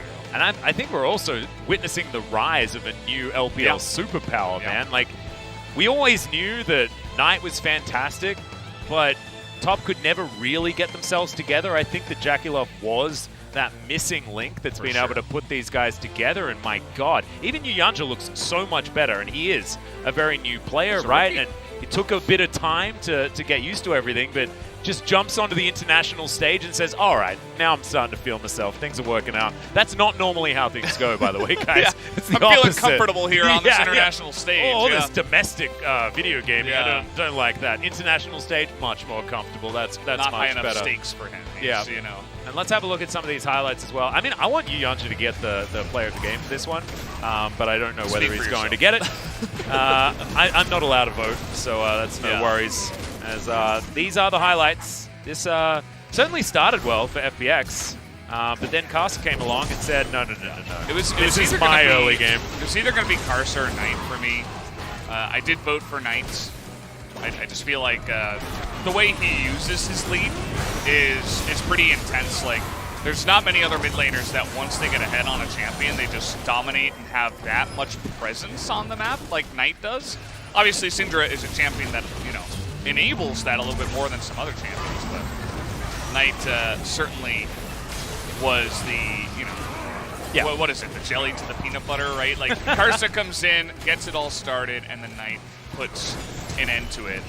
I mean, this play was pretty sick from Carcer. Immediately capitalizing on vision control. That's how you're supposed to play Lee Sin. No, precisely, yeah. And I think that, like, this was, sorry, sometimes you get game played, and LWX got game played right there, but this was certainly a lot more sexy. If Knight could still taunt flash, I think he would have got the kill on Knight. But you saw that Doinby had to flash first and then start building up his taunt, so that allowed Knight to flash the wall and avoid the engage from Doinby. The idea was nice, but Knight was just too fast on it because the mechanics have changed. It's not quite the same thing. That hook was insane, by the way. I mean, there's 3 of them in a row. It's Yu Yanja, like, hits actually just like every hook possible. Here's the next one. Boom. Nailed that one. Gets away. And then Yu Yanja's like, oh, just give me a second. I only need a few more. And then walks on over. Another hook. Goodbye. I I mean, I think that Domi may have even survived here because the Nexus is what was falling down, and in fact, Yanja did die, but still, no worries. That's a lot of damage coming out from LWX and Jackie Love. Thank you very much, Varus, for existing. But Knight doing 10k more than his opposition. Ornn doing so much more than Wukong really just shows that Top Esports absolutely snowballing that game out of control. I think the reason why I think Kasa deserves the player of the game as well is the fact that he's against Graves, right? And Graves should be able to get around Kasa's jungle, steal away his camps, make sure that he can't power level to 6 and become relevant. Kasa instead farmed more than Tien did and was more impactful around the map, was always counter-ganking exactly where he needed to. And Kasa has impressed me a lot, not all because he makes flashy plays, did make some flashy plays there, but his brain is just so good for where to be. So enormous. Ginormous. Enormous from yesterday. Yeah, I wouldn't be surprised if he does pick it up here. It was going to be between one of the two, and Karsa does pick it up. It does make sense. I mean, the early game was his. Like, it was just Karsa against everybody else, and he just owned it by himself. So, also well one of those here this Lee Sin. The last team fight where Knight died, like, we feeding, can't have that. Yeah, unacceptable. He had a death. Karsa didn't die. I don't think this was actually, like, the Karsa aim super play. I think a lot of that had to do with Khan maybe pressing his decoy a little bit too early, because he could have absolutely blocked that Q that was certainly coming regardless, but still, got to land them to make them work, and it's a good read. Knight's stun here, just so good. The coordination between the top players, though, is what's we're just going to skip impressive. that highlight. Yeah. See us just, like, fly through the one, like we don't even get to see it. Oh, man. Karsa, he was role-playing the ninja there as he snuck into the brush and got behind the gargoyle. But that actually like shows us exactly what we're talking about, right? Knows where he needs to be in order to strike the most fear into the hearts of FPX. But this was the blind pick game, and we still do have at least 2 more to go. We'll see whether FPX can utilize their interesting drafts in order to get themselves some wins here. I think we expecting Syndra and Varus guaranteed bans this time around. If they don't, they're making a mistake, I'd say. Well, it depends. If they're on blue, they can leave Varus open and first pick it. Don't know exactly what the sides will be, but we'll find out in the next game. It is but a matter of time, ladies and gentlemen. A short break now, and then game 2 will follow.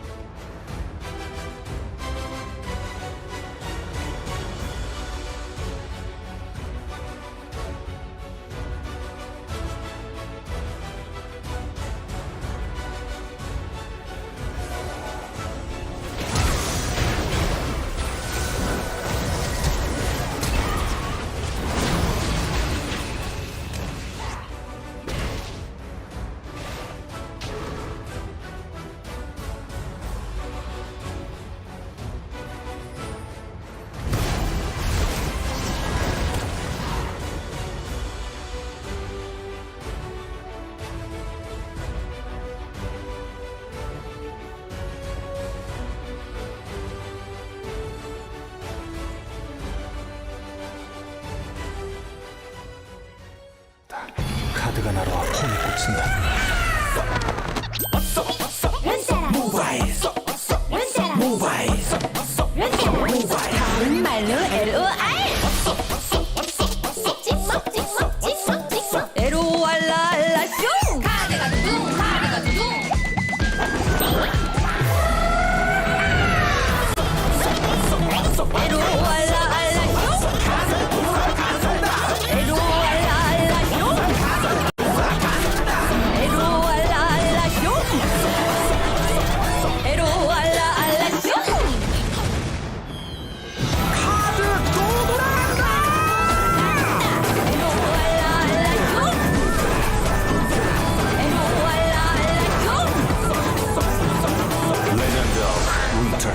모바일.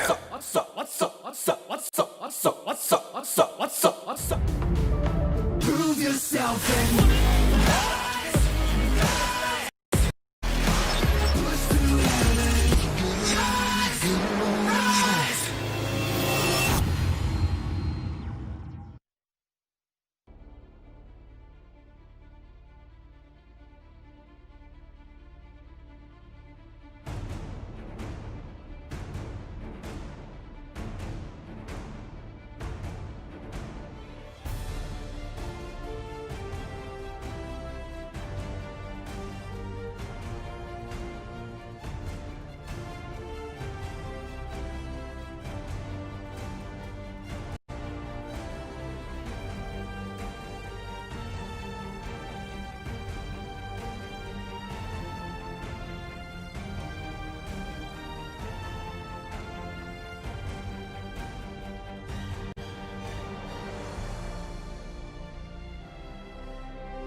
Welcome back, ladies and gentlemen, to the MSC final. We have finally been past the blind pick section, and we're now into the reality of this best-of-5 series. The part where FPX theoretically do have a little bit more of a chance. They weren't able to take down JDG in the blind pick, but then they 3-0'd afterwards, and that could be a possibility here today, right now, up against Top Esports.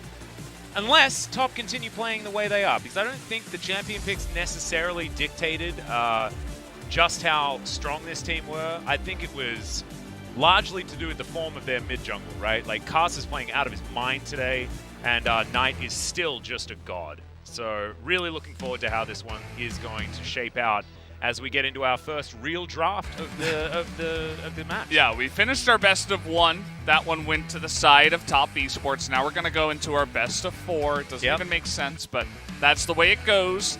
And yeah, I mean, guys like Knight and Karsa are going to be denied some picks, although I don't think you can really ban Lee Sin in the current state of the game.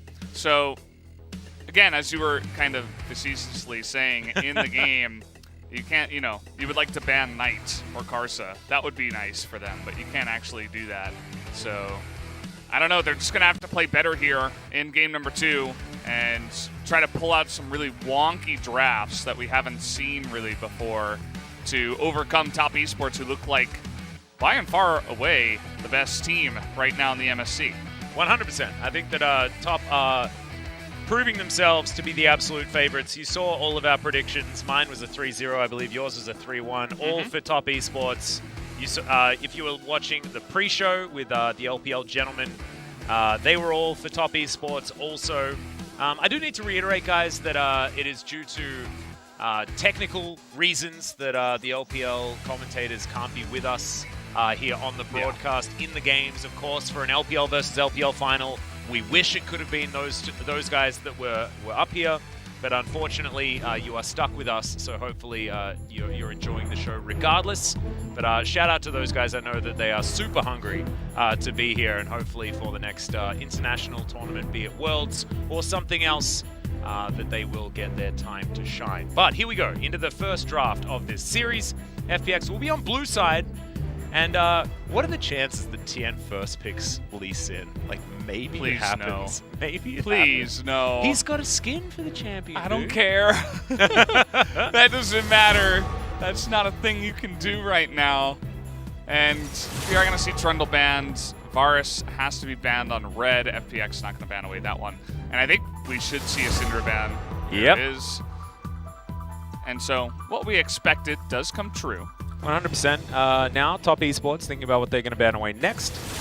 Karma going to be taken away from Doinby, of course, was a big pick for him in their last best of 5. I think he played it in at least 2 games back-to-back. Ezreal taken off the board here by FPX and Top Esports, looking at Graves and Callista as their next options. Aphelios is also looming, but Top decide that nothing is their preference as far as bans. What? I think that might be a bug on our end, as Aphelios is being locked in here. Okay, Rumble was banned. Yeah, Galio, Rumble, those are things you can target against Doinby. You have a limited amount of bans on red side because you have to ban Varus, so they just go ahead and use 2 other bans on Doinby, and that goes down, but that leaves Aphelios available. Yeah. But the highly contested Thresh in the bottom side for the support pick. I love this. Going to be first pick by Top Esports. I actually really, really like this because one of the preferred supports for the Aphelios, especially in this tournament, has been the Thresh. As 369 goes back towards another negating Ornn pick here for the top side of the map. Sort of stops Khan from having too much fun, to be perfectly honest, but does open some doors for Khan's very famous split pushes, like his Camille, like his Fiora. I think his Fiora he's probably one of the best Fioras to exist in League of Legends. But I'm not sure whether he's going to be able to pick that one up just yet. Nautilus being considered, and Tien's going to lock it away for Crisp. So just another hooking style CC bot, but doesn't have the all-important AD carry repositioning tool of the Lantern. Yeah, just gotta try to use his big body to get in the way, essentially, and protect his AD carry. As Olaf is going to come in here, it's good into the CC that they have already. Although, I'm sure LS is back at home, scratching his head. As if the Olaf does get behind, he's, doesn't matter how much CC he can avoid. He's probably just going to press Ragnarok and then run away. So, definitely need to get off on the right foot here for Tian. Oh, JackeyLove taunting us with a potential Vayne pick. Not going to happen just yet. Thresh Kalista could come in, but instead it's the JackeyLove special. He loved this. In the final, will be the misfortune out once again. Haven't seen too much of her. So far this tournament's been all about the Aphelios, the Kalista, the Ezreal, and of course the Varus. But JackeyLove, we remember, certainly a big fan of the Bullet Time Lady.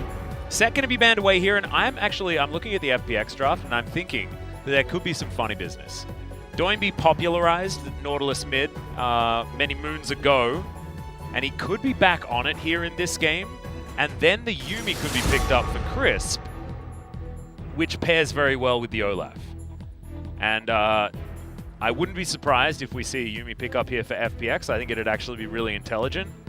But we'll see what Top Esports are going to do, because they can still ban it away. They're not going to, though, as there's the Twisted Fate taken away from Doinby. Yeah, seems like they're not reading into the potential flex of the Nautilus just yet. But you're right. I mean, that can be used here by FPX. That's one way we noted that they can get ahead of Top Esports is through the pick ban and doing some funny business, as Lee Sin actually does get banned on the final ban. That does leave Graves wide open. And now we're looking to see what kind of champions Khan and Doinby or Crisp are going to be playing this game. I want the Fiora, man. I think Khan's Fiora would just be so good here. But instead, going for a different type of scale up against the Ornn option, and the Kayle is going to be locked in. And Doinby going to deny us all of that fun, as the Galio will be his choice in that mid lane as far as a blind pick. Maybe feeling like something like the Galio could be better than a blind Nautilus mid. They could use some AP here on the side of Top Esports. They already have Graves and MF. And so I don't think we're going to be seeing Aurelia to leave Ornn as the only AP kind of damage, which is very low amount of damage. So we are going to be going with Corki here. Just pick up a cull, survive, farm against that more defensive Galio. You can always Valkyrie away from his engages. I think it's a great pick. It's something that Knight is obviously fantastic on as well. Something he's very comfortable with. So it's going to be FPX's kind of strange, tanky boys plus invulnerability for LWX, and they also have that, secondary super late game carry in the Kayle, who can split push pretty well once he gets, 3-4 items, up against a more balanced draft from the side of Top Esports, but which also does have an immense amount of scaling. So I think this might be a little bit more of a slower game here, Atlas. I think so too. I think especially if you have a look at the top lane, Ornn and Kayle are all about let's try and get to level 18 as soon as possible, both of them for different reasons. But I think FPX's draft is really interesting. I love the fact that even though they didn't have the option of something like a Yuumi or a Soraka or a Karma to boost up the Olaf, they do have now the Kayle ulti. They've got Galio to come in and support as well, who now offers Olaf a magic shield up against Corki or the Ornn that are going to be dishing out a fair bit of magic damage this game. I actually really like it. Plus, it can also be used to keep LWX alive on this Aphelios. So a lot more options, especially as far as team fighting is concerned, but FPX are going to have to play it out well.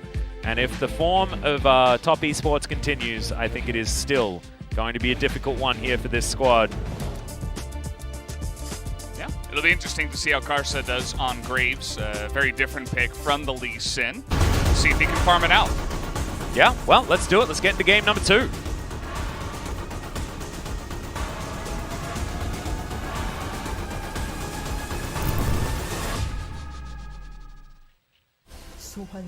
All right, for you FPX fans out there, I've got a stat for you. Knight, the only champion that he's lost on so far this tournament was Corki. So there you go. So you're saying there's a chance. Yep.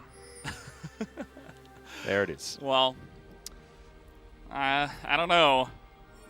I think that Corki is really going to get obnoxious once this game comes along, because the hard engage from FPX is great. You know, you get the Nautilus in there, you get the Olaf running at you, you follow up with the Galio, and you try to fight front to back with Kale and Aphelios filling in from behind, you know, doing the damage. But the Corki is really great against that because he can poke you down. He can be such a nuisance. Once he picks up Rapid Fire Cannon, he can begin to, you know, even just auto-missile you. And against, especially if he finds Aphelios in the mix, or even some of these tanky guys are going to struggle to survive against that amount of poke from just a singular champion. I think if Knight gets ahead in this one, we might just see another Knight player of the game performance, although I guess he didn't pick up the player of the game last time around. But we'll have to wait and see what he does go for. As lethal tempo is going to be the choice here. We're seeing that a lot more on Corkis nowadays. No more fleet footwork. That rune feels kind of underpowered nowadays compared to some other runes. Players have kind of moved away from it. Also, you don't really need it as much against the Galio, who's not going to be harassing him in the lane. So you may as well just go for the more offensive late game choice in the lethal tempo. I don't mind it. Jackie Love and Yanja, we'll see how they navigate this lane. Bottom side is 369, going to be smacking Khan around just a little bit. As Doinby now in trouble. You see, this is why you don't need fleet footwork. Because if you don't take damage, why do you need a heal? Yeah, especially in these early levels where it's still going to be range versus melee, right? So Doinby is just like, I guess I got to use my Qs on the minions, which means that Corki doesn't receive any damage. And he can just have a pretty free lane. And it's part of the reason why he does pick up the Cull. You can see the Graves trying to avoid the ward that they saw that was put down. And that can be very interesting to see where he goes from here. Will he just go straight to red? It looks like it. I mean, I think he could have even gone for a little bit of a cheesy gank and go straight top side, but with no red buff, maybe not going to go for that just yet. Although it looks like he is going to head up there. Opportunistic gank opportunity. After the red. Opportunistic opportunity. Makes some sense there as Cast is going to be spotted on this wall, but you can see how far pushed up. Oh! Khan is, oh no, not going to be knocked up, but 369 still going for it. Red buff goes down, smoke screen to slow them. As he's in between the minions, it's absolutely not what you want on Cast's side. Tanking up the turret, and first blood goes to the Kale. Oh my, could it have been any worse? Well, yes it can, ladies and gentlemen, because 369 is now in trouble. Doinby teleports in, and 369 is just wandering down towards his mid laner, and he's not going to make it to safety. Knight barely gets out of that lane. Meanwhile, on the bottom side of the map, Yanja down to 200 health, as FPX winning down there as well, and this is what we wanted to see. This is the kind of competitiveness opportunity that we had, as LWX does get a bit of CC down. Top Esports going to have to be careful with this Infernum combo that is keeping Crisp alive at any rate. Well, there's no secret. Karsa showed his cards straight up for everybody to see. He just got really greedy, right? He's feeling overconfident. He's like, oh, we can push for the kill. But it's very common for Olaf to go for a full clear and end up at the top side of the map at that time. So if you're going for that, you're not respecting. Double buffs on Kale, by the way, guys. Yeah, that's fun. Oh, God. Absolutely not what you want. He was just not respecting the Olaf, plus the teleport that eventually came in from Doinby kind of sealed the deal. Although I think he would have just died to the Olaf anyway. And good support by the side of FPX to get there on time, and some greediness from Karsa is going to set them back. That does mean that maybe FPX can begin to start their snowball going. Oh, precisely. I don't think it couldn't have been better for Khan up here. As we have a look at this one more time, as Karsa is going to meet his worst enemy, which is a minion wave. As you can see, Graves he hates me. I think he actually missed that end of the line as well, as Khan just played him like a fiddle there. That's not what you want to see, as the Graves is, okay, good night. I don't know what that was. This is going to be the longest lasting double buffs that we've ever seen. Oh, man. It's Knight's turn. He must not have checked the brush for the ward, and, you know, maybe some people that were top esports fans were saying, oh, man, Knight, why didn't you come and try to help? Well, that's precisely the reason, to save it for an opportunistic moment later on in the game. You mean an opportunistic opportunity? Opportunistic opportunity of high probability, if I say so myself. Beautiful. And Khan tries to poke. He takes 3 turrets hits. He's level 5. He doesn't have his ult. It's like just the alley-oop there. Hand it over. Great play by 369, by the way. Really gotta admire that he set up the kill, basically, and punished Khan for his greediness. Well, Knight spots out 2 members of FPX up here. As I'm not sure how close Khan was to level 6. No, he wasn't close at all. So I thought maybe he was hoping that a minion would die, he gets 6, and then is able to complete the dive on 369. But no, he didn't. That was just a bad play. As speaking of which, this is capitalization on vision control as Yuyanja utilizing the Aftershock relatively well, but I have a feeling he's still dead. Chris blocks down the kill, but now Casa in position to try and get a kill back. Flash forward, Jackie Love has to flash away, and now Casa might have an opportunity. Smokescreen comes in, but now you've got Severum Crescendum for LWX. You don't want to go too close to the Aphelios. Now Doinby, this is his favorite place on the map, the river. He excels in this particular terrain. And it is going to mean that top esports do back away. FPX retain control of this game. Only able to kill Yuyanja down there towards the bottom side, but they get the flash out of Jackie Love that can be very, very important. Yeah, just trying really hard to bait that for the follow-up, but unfortunately Graves, there was another minion wave coming in, and he was not going to frontline against 3 members, so just a good capitalization there by FPX. And this is when the Kale is going to get a little bit more annoying to 369, but he's still got a lot of sustain. You know, he's got the refillable, he's got biscuits, and he's on. Right, he'll do his job.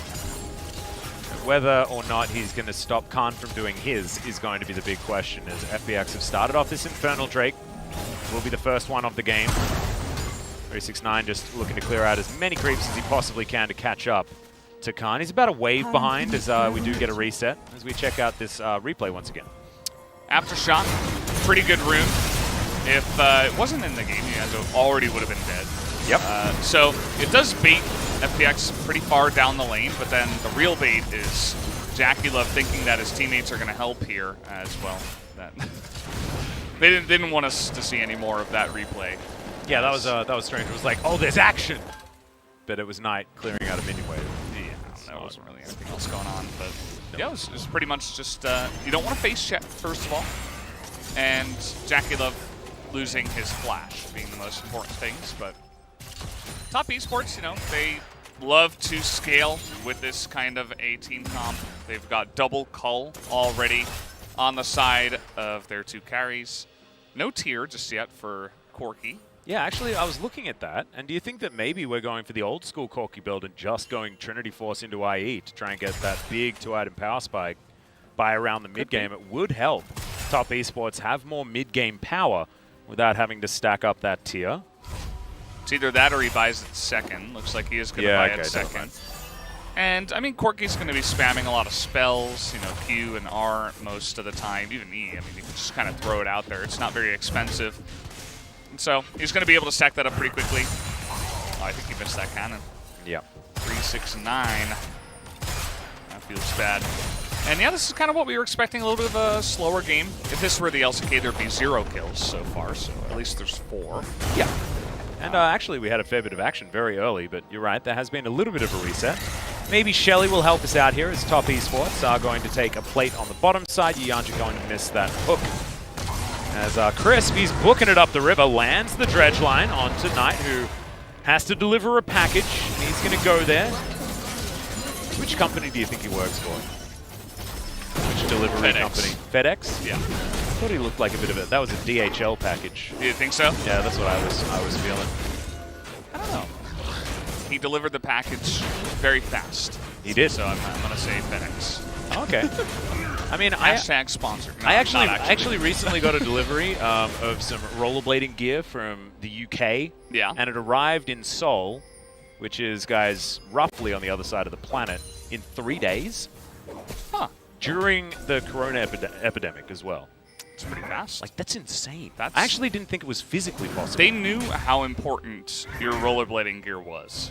Absolutely. And that's why it arrived so quickly. Yeah. That's the only explanation, really. I'm so excited about it, I ordered more. It was some retail therapy after the LCK performed so poorly yesterday, but 369 now underneath this turret, having to deal with Shelly, Tien, and Khan, The more plates you get on your Kayle, the worse you're going to feel. As here's the ulti, they're going to try and lock down Khan. They get the knock up. There's 369 now, taken down to about half health, but look at the AoE. This is ridiculous. Ragnarok coming out, and the turret survives. And that is why 369 does as well. Yeah, good move there by Tian to just block the hook. Had it landed, I don't think it would have made too much of a difference because you just pop ultimate as Kayle and you begin to turn it around anyway. Yep. Tian, he doesn't have Ragnarok anyway. Yeah, he's going to flash over to the other side looking for Crisp, and he does stand there with the backup. Caster taking a fair bit of damage now as we've got the ulti from Khan lying in wait, so anyone who's going to be tanking this is going to be safe. Tian is going to be chosen as 369 moves on back. The turret falls down though. Now Knight comes in to try and save the day, but Khan's flashing up 369. It's a great knock-up, but I don't know whether they have enough. The taunt's in, and there's another kill for the Kayle. Make it a double, and now Knight gets the double with the force bomb. Could this just be? It is looking like a triple kill at least. Is that him? As now Doinby has to run. There we go. But Khan, he splits over to the other side and denies the quadra. He literally is the hard carry of this team. Like, does Top need anyone else other than Knight? Well, we're yet to find out, but we'll see. 4-0-0, all of the kills for his team. Yeah, and the funny thing about that play is it's not Knight, you know, being good. Nice white flag, by the way, there from Dracula. It's not Knight pulling off this incredible mechanical skill, you know, just outplaying his opponent. FPX were like, we've got 5 members here. We should be able to kill this Corki, right? But then the AoE damage in their face just caught them really off guard, and now Knight is 4-0. So a play that started as amazing for FPX, where they get the turret, they get a bunch of kills, they get all the plates. They could have just backed away, but that's not the way of FPX. Great timing on the Kayle ultimate there to save Tian's life. And 369, he's desperately trying to frontline, you can see here. Looks kind of silly, but I feel like Knight's completely untouched. Yeah, it ends up doing a good job. They know they can't land or lock down Knight, so they're desperate. They're like, we have to lock him down because we can't back away because we're an LPL team. And they get punished for it. I mean, now Knight, he's got that Muramana, well, Manamune for now. I don't even think you can say that they're an LPL team. I think it's just their FPX. FPX never says no to a fight. The worst kind of LPL team. Yeah, or maybe the best kind. Maybe the best. I think it's definitely the most entertaining. The best Khan's and the going to make worst. his way in, as he has certainly been reveling in this more high-octane gameplay. We all know Khan for being a rambunctious gentleman, and that has not discontinued. Knight has about 1,000 gold on the next highest on the map. Now this red buff is going to be contested. Not going to move on in, not going to find the rocket to lock down the Bramble Bat. And goodbye minion wave, as the LWX will take a turret shot. But he's got some shielding there from his Severum from earlier as the white flag is up. Yeah. It's like, please, I'm all alone. My support's been in the top lane for 5 minutes now. That's actually one of my favorite emotes in the game. It's so good. Underrated. It's really underrated. Although the Jin Air emote is the best. Yeah, that's one that I have. Yeah. It's like when you go in and fail your Lee Sin combo. Yeah, I just make sure to flash it on the haters. They don't know. They don't know what it means. Yeah. It's great because it's just Jin Air, you know. It doesn't represent a sad plane or a glad plane. Yeah. It could be either. It's just so versatile. Well, Knight is, you know, he's a Corki, so the 4 kills aren't going to amount to him, you know, chunking people down. You know, it's not a Syndra, right? He still needs 2-3 items here, so. I think it just means that at 20 minutes, exactly, he becomes even more of a big deal, right? There's that big one starting to look like it's still a problem. That's the longest hook in history. We're going fishing. Yeah, that was a big one. That was a big one. That's like a bluefin tuna, you know? You have to spend a lot of time following that fish on your boat if you want to ever bring it up. And also you have to have a permit, guys. You can't just go out and fish for bluefin tuna. That's why they're so expensive. You can only fish a certain amount in the year. Yep. We are all about conservation here. We want to make sure that we keep our waters stocked so that we don't make everything go extinct. Sponsor a shark, guys. We need sharks. Yes. Please. I don't know whether you can sponsor one, but if you could, probably. I would. Knight here is thinking about picking up the package, and he is going to pick that up right now, even though there's no big objective. I mean, Shirley isn't going to do much for either team. There's no Drake on the map here. Both of them have been taken by FPX already. It is Cloud Soul, by the way. Yeah, and it's not exactly the greatest of souls. However, Knight will be able to proc the movement speed about as much as he wants to with his ultimate, so that certainly does help.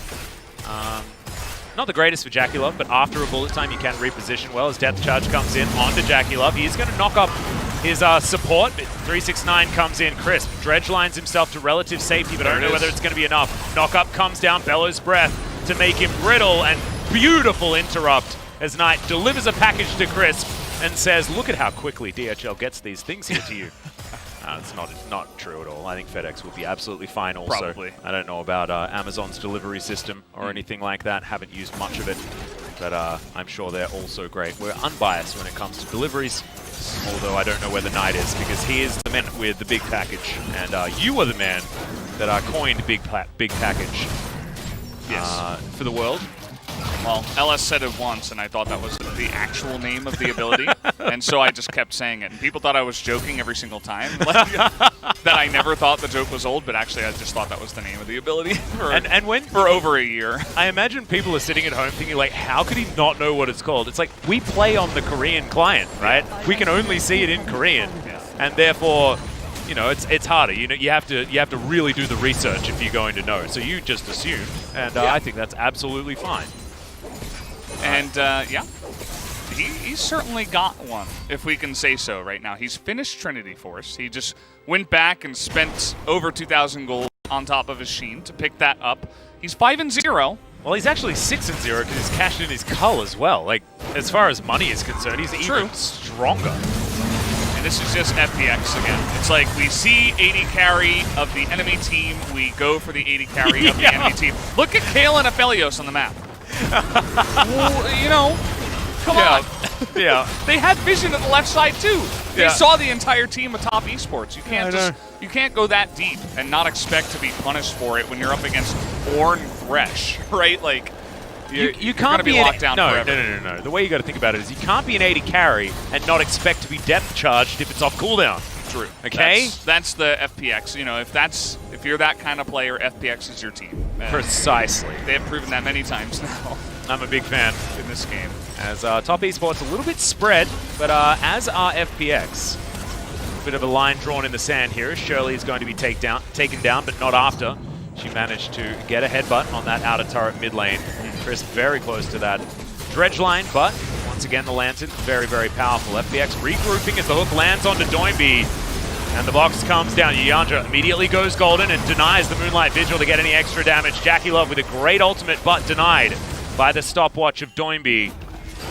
No one's dead just yet, but some softer members of the FPX side when it comes to health bars might mean that top can deny this Drake. There's a dredge line though, and Crisp is saying no. That hook was beautiful, and Khan is going to take out Yanja. JackeyLove doing a fair bit of damage though. Khan still with the ultimate in hand. Watch for that one, because no one's going to be taken down in an instant here by TES if he is still there with the mana available. Doesn't have a lot of it, but still has at least enough for that. Now, Soul Point being threatened by FPX this time around. Looks like they are going to be able to do so, but Chris might be the sacrificial lamb. No, ulti goes down from Khan. The AoE damage is in, an FPX behind this Kale decimate top esports. Even Knight unable to mechanics his way out of this one. Oh man, that was just such a big taunt flash, or flash taunt, I guess, from the Galio on that one. He got on top of the Corki. And you can see what top esports were trying to do. They were saying, okay, they're split up. Maybe we can catch one of them and, you know, just back away if they went a little bit too deep. But it all starts, you know, top esports, they say, hey, we got the follow-up engage here with the Ornn, but stopwatch, a great item. I would recommend it. It's only $6.50 in the shop. Has more action. LWX is dead, guys. What? This just happens to... Like, how was he there? How? Yanja still has flash. It's not like he got flashed on. LWX has flash too, by the way. JackeyLove has a backdoor bonus turret that he's taking down. Does sacrifice half of his health bar, but he's under no threat right now. But as you can see, 2,000 gold is the lead here for top esports. FPX with only a Cloud Soul available, so not exactly the biggest value here for top esports to fret about. But let's have a look at this team fight once again. This is the biggest problem. It's just that FPX's composition teamfight so well. This is the rest of the story of what happened earlier. Great play by Chris. Had to burn a splash for it, and then you can see what Top Esports are doing to say, okay, 3 people are on the Drake, maybe we can catch 1 person off, but Kale, you know, that invulnerability is really good, and Galio's able to get in there and lock down with the taunt, a couple of those damage dealers. As LWX, I mean, this is really dumb. Okay? What the hell is he doing? You don't do this. You can't be that far down the lane. He doesn't have any vision on the left side at all. Yeah. Well, we're fighting again. Every time we get a replay, it has to be a fight. As that heroic entrance was fantastic. The double taunt to follow up, but knockup comes through from 369. The bottom lane have already been taken down. 369 considering still fighting, but another taunt through from Doinby. 369 now going to have to try and get the heck out of there. Doesn't have flash, remember, and there's 4 members, so LWX easily grabs that kill. Remember, guys, LWX also managed to get the shutdown onto Knight, so he is very, very, very rich. Oh, actually, you know. Was it LWX? I thought it was Kale. Oh, I thought I saw the 700 go up on his head. Never mind. Probably was Kale because he has 2,000 more gold, so I think you might be right. And, yeah, I mean, turrets are not going to save you from this comp, right? You got to respect the ability of Nautilus Galio to engage on you. And that they did not. Yeah. As was very clear in that replay. You know, Corki was nowhere to be found. I think he was doing the red buff at the time, so not exactly his fault. You got to respect the engage. And Khan is a Rage Blade away from having the optimal items for this Kale. He is very, very scary. With a 58 CS advantage at the moment. And as you see, a 500 gold bounty. 6-1-4. This is the Khan that we were expecting to turn up here in this series, because it's what he did to Top Esports the first time they met on day 1. Right, popping on over here does have the package ready to be delivered. Just needs to get some addresses, I think, now, and find some signatures. Hasn't been told that he can just leave it at the door or anything like that, so needs to make sure that he's doing it by the book. Carson moves on up, 369 here with the Krugs. And he's going to be gifted over some of that money, obviously, looking for his Abyssal Mask. Wants it as soon as possible. But yeah, Knight is very, very strong. So that is the good news here for top. It is only a 2,000 gold lead, 2.5. You want to be pedantic. Get it right. Yeah, sorry, Valdez. I apologize. I know you're used to me being so succinct with everything that I say. Exactly. But no, Khan is the problem on the side of FPX, though, and I just think that Kale, in a late game scenario, when he's had an early game this good, I think that Kale, she's just too strong. I don't know. Yeah, it's kind of going to be the fight of Knight versus Khan, and at this point, I would have to imagine that FPX will have the advantage, especially because FPX have relatively painlessly been able to get their Kale to basically level 16, as long as they, you know, just back off and don't do anything, you know, a little bit boneheaded at this point. You know, you don't have to force a fight on the one Cloud Drake. By the way, FPX, might be a good idea to just send your Kale to a side lane, wait until they hit level 16, and then get the next one. But we'll see if they listen at this point, because, again, they could still set up a nice little flank here. They have Doinby on the top side. Doinby doesn't even... Oh, yeah, this actually could be bad news. Great ward. Yeah, that ward over to the side certainly going to be helping out here. As 369 going to throw through the Ram. It is stolen away, so Cloud Soul is denied, and that's a very early ultimate used on a retreating Olaf. Not exactly what you want, but Knight was picked out and destroyed. Yep, the team fight just too good. Heroic entrance there just for some fun, and look at all of these magic damage shields. Jackie Love gets dredge-lined, and Crisp, he is back in form after it was the Yu Yanja show in game number 1. Crisp certainly getting his money worth here this time around as Garza get him doing a yield reach around here. Flashes forward, end of the line for Crisp, my friend. Yeah, aptly named ability, that one. And that is just backing in the wrong spot. But Baron still should be a guarantee here for FPX. So it's not all bad news as they lose their star support from the last team fight. Baron's taken, and FPX are looking to start their onslaught in this series. Karsa at least takes the big bucket of popcorn chicken. Let's have a look at it once again. Yeah, you can see Doinby, you know, he doesn't get the flank that he wants, but you are Olaf, you can Ragnarok, you can get ulted by Kale. And Knight was too far forward, just straight up. It was the play from Doingby that opened up the follow-ups for Crisp. And once you take away the Corki, I mean, he's really the only Fed member on your team. So pretty straightforward from there. They have a great front-to-back fighting team composition with Doingby and Crisp in the front, and everybody else just following it up with Undertows and all that good stuff from Olaf. So again, the Cloud Soul, I'm not sure if Top Esports necessarily had to fight for that one, but I think it's a bit more of like, we don't want to wait until Kale is level 16 and then fight over something like an Elder. Yeah. They're like, okay, this is a pretty good chance for us. Maybe we can deny the soul and get a good start. As we've seen Doingby, we can, you know, he's going to be delayed from entering the fight for a little bit here. But did not pan out for them as Knight did get caught out. Also, Knight without any defensive itemization whatsoever. Next one going to be an Infinity Edge as well. So his 4 items will be a lot of damage, but if he just gets completely destroyed every fight, it's not actually going to matter, as 369 taking a fair bit of damage there actually from the Winds of War. Despite getting some upgrades, Knock-Up not going to land there onto Doingby, as 369 is still pretty tanky.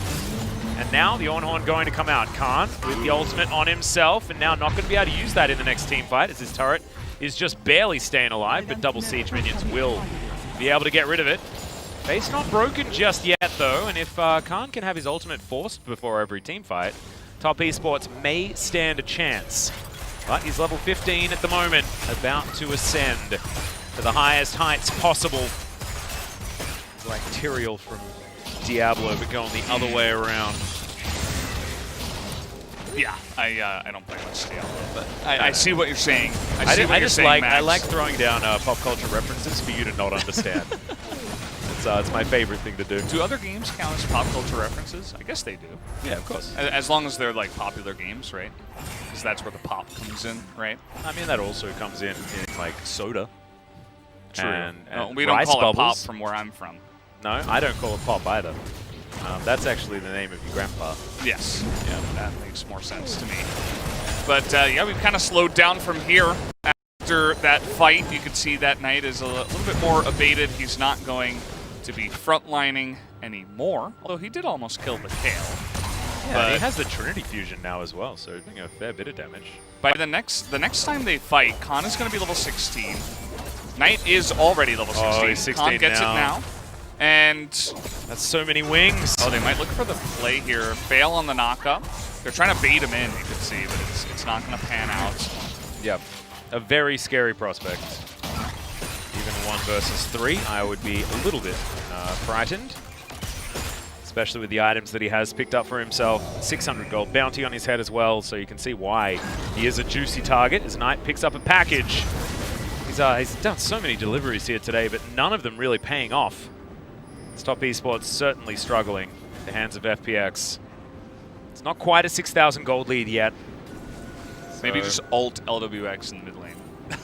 Yeah. They have really good vision control, actually. Look at this. There's no vision for FPX. And oh, here you go. Yeah, package delivered. Khan is going to ult. Knight says that he does not care. And maybe he has to, as it is going to be 1-for-1. Doingby comes in with the ultimate, and I don't know why Knight completely disrespected the Kale damage when she was invulnerable, but he 100% did. Still, that money is taken, and Crisp is Yuyanji also going to die. So not worth in any way, shape, or form. As FPX now going to grab themselves a very simple Cloud Soul, and I think this is the beginning of the end. I was saying a lot of things like, yeah, but what if this, what if this? Yeah, no, what if nothing at the moment. I think it's looking like the game's pretty over, and FPX is looking to even out this series. I think they're going to pick up the Cloud Soul here, and it's going to be great for their follow-up engage. Yep, there's just no vision here, so pretty straightforward, but you'll take a look at how long the invulnerability lasts on the Kale at this point. I think Knight was almost not even expecting it, because he's like, wait, are you still invulnerable here? And yeah. So even though Knight does an incredible amount of damage, it doesn't matter if you can't land the damage. And yeah, I mean, there you do go. He baits in his Thresh at the same time, as the follow-up from Galio is always going to be swift, as well as Crisp, who gets there on time. mean, Brennan, he does have 4 items now. The Infinity Edge has been completed. And now QSS is done as well. Can get out of things like that pesky taunt and something like that. Not a lot of other usefulness for it, though. That's nice. A free Ragnarok here. Very free. I don't even know whether that was entirely necessary. Ow. Yeah, he thought he was going to get hooked, and if he did get hooked, I think, you know, he might have been able to be burst down or at least be forced to flash, and so instead of that, he just pops Ragnarok, but he didn't even get hooked, so yeah, it was kind of unfortunate that it was a bit of a waste there, but it's a very low cooldown, and with Cloud Soul, I mean, it's already halfway back, so it's not the biggest deal. He'll have it for the next fight. Unless Top Esports wanted to really just force the Baron right away. They do have a hell of a lot of damage. Yeah, I mean, it's insane what they have, especially with Graves in the jungle alongside of 280 carries.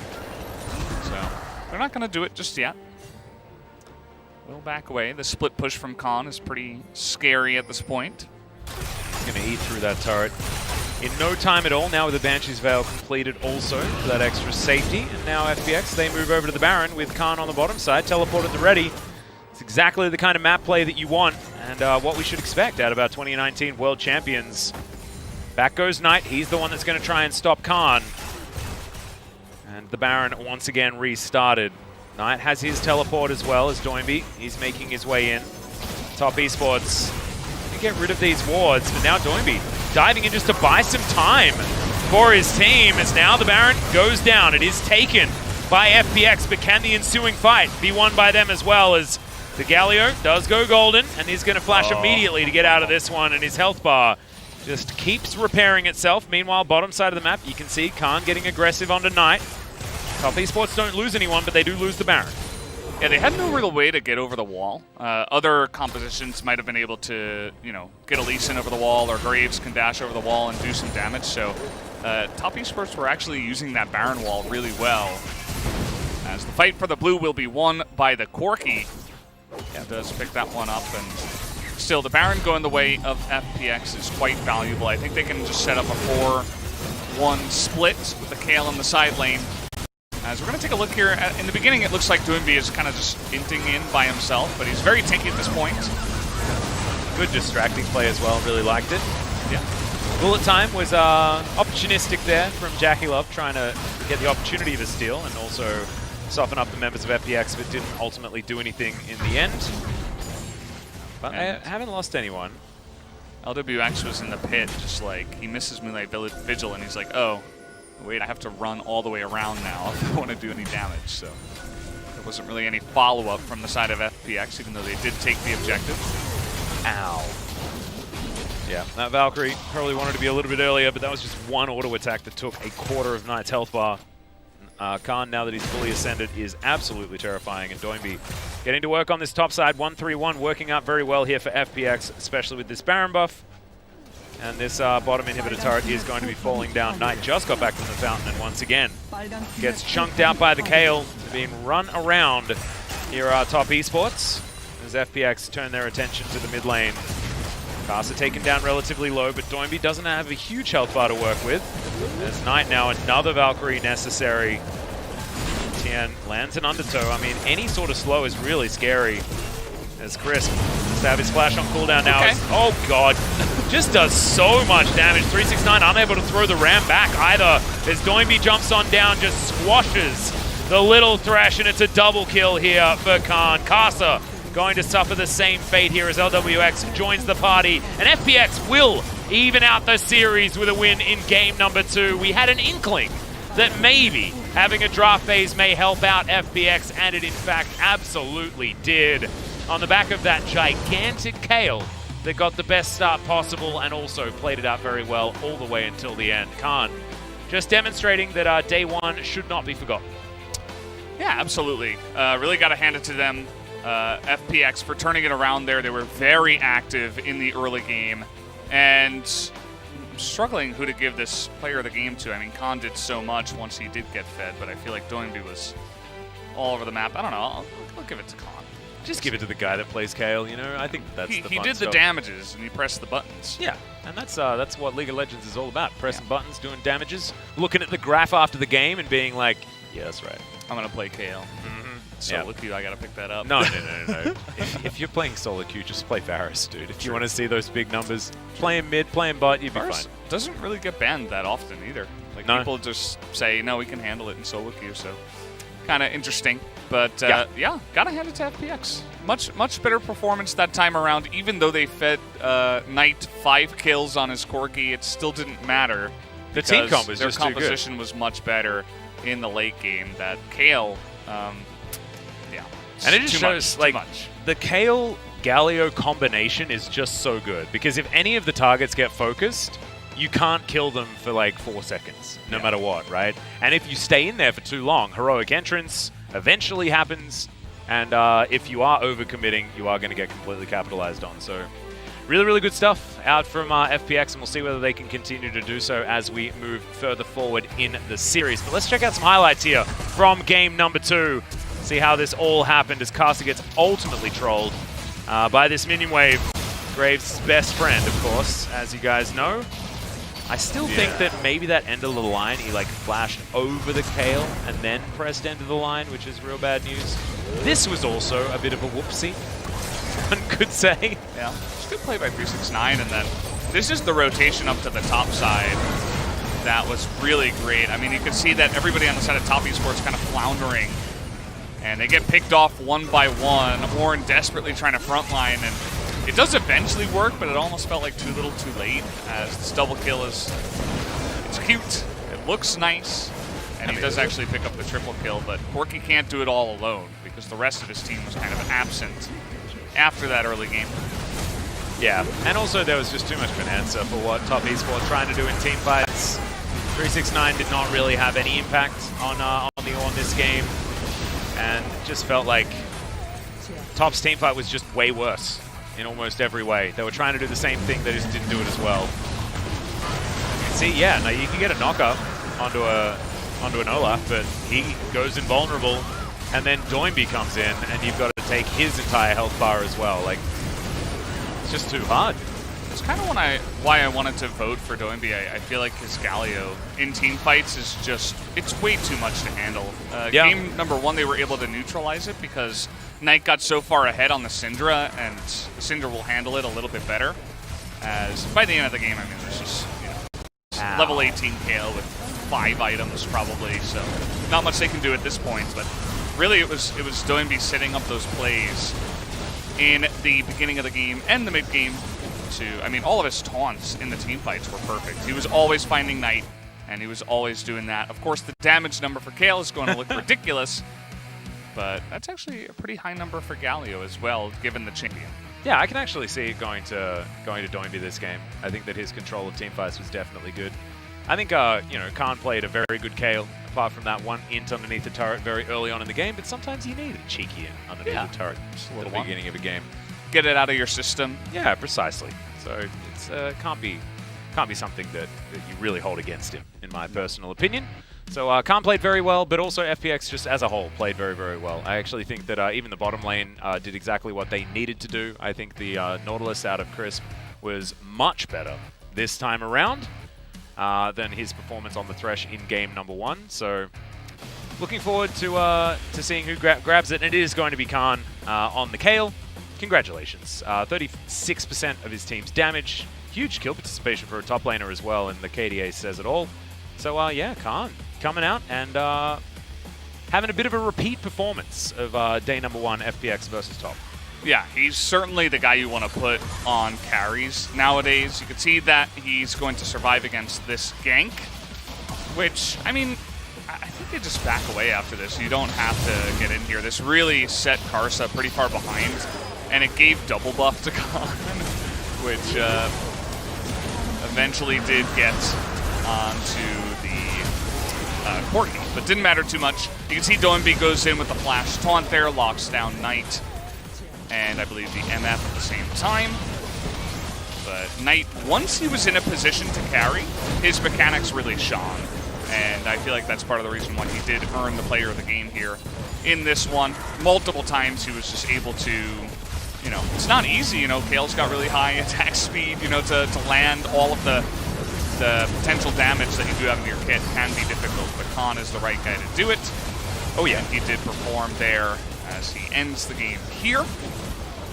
Team effort, though, to be perfectly honest, in this game, and that's what we're expecting from FPX. It's how they play.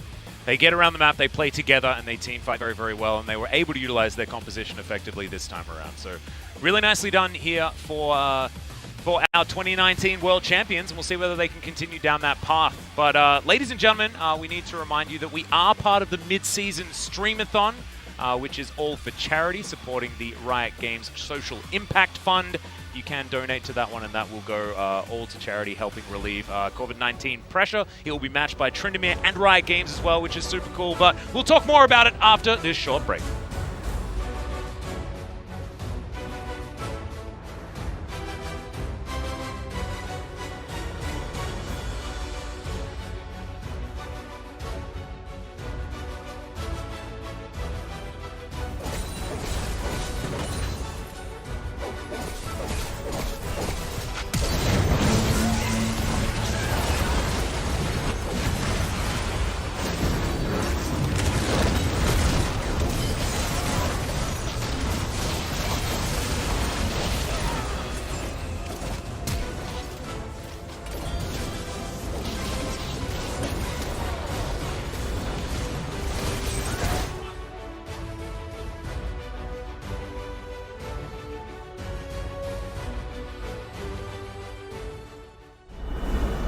얘들아 승용보 올려라.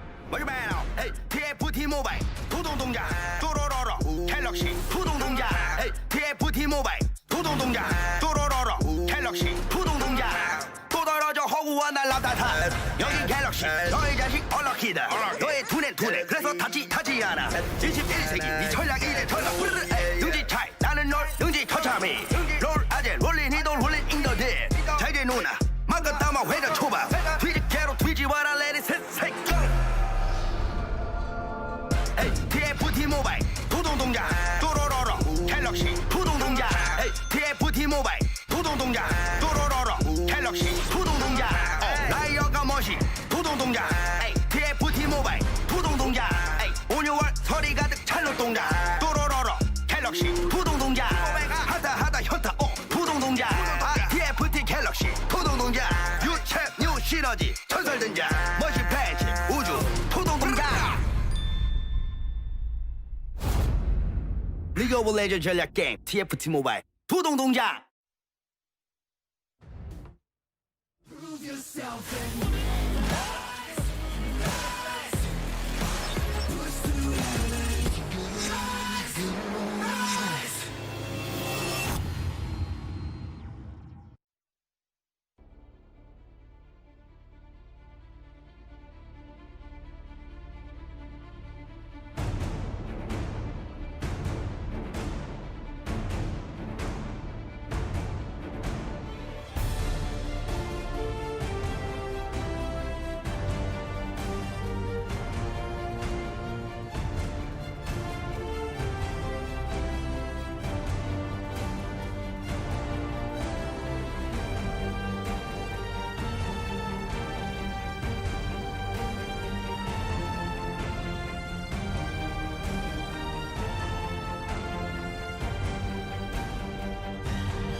Welcome back, ladies and gentlemen, to the MSC Final. We have it all tied up now as FPX got a draft phase and got themselves a pretty ideal team comp. I think the Kayle pick was genius.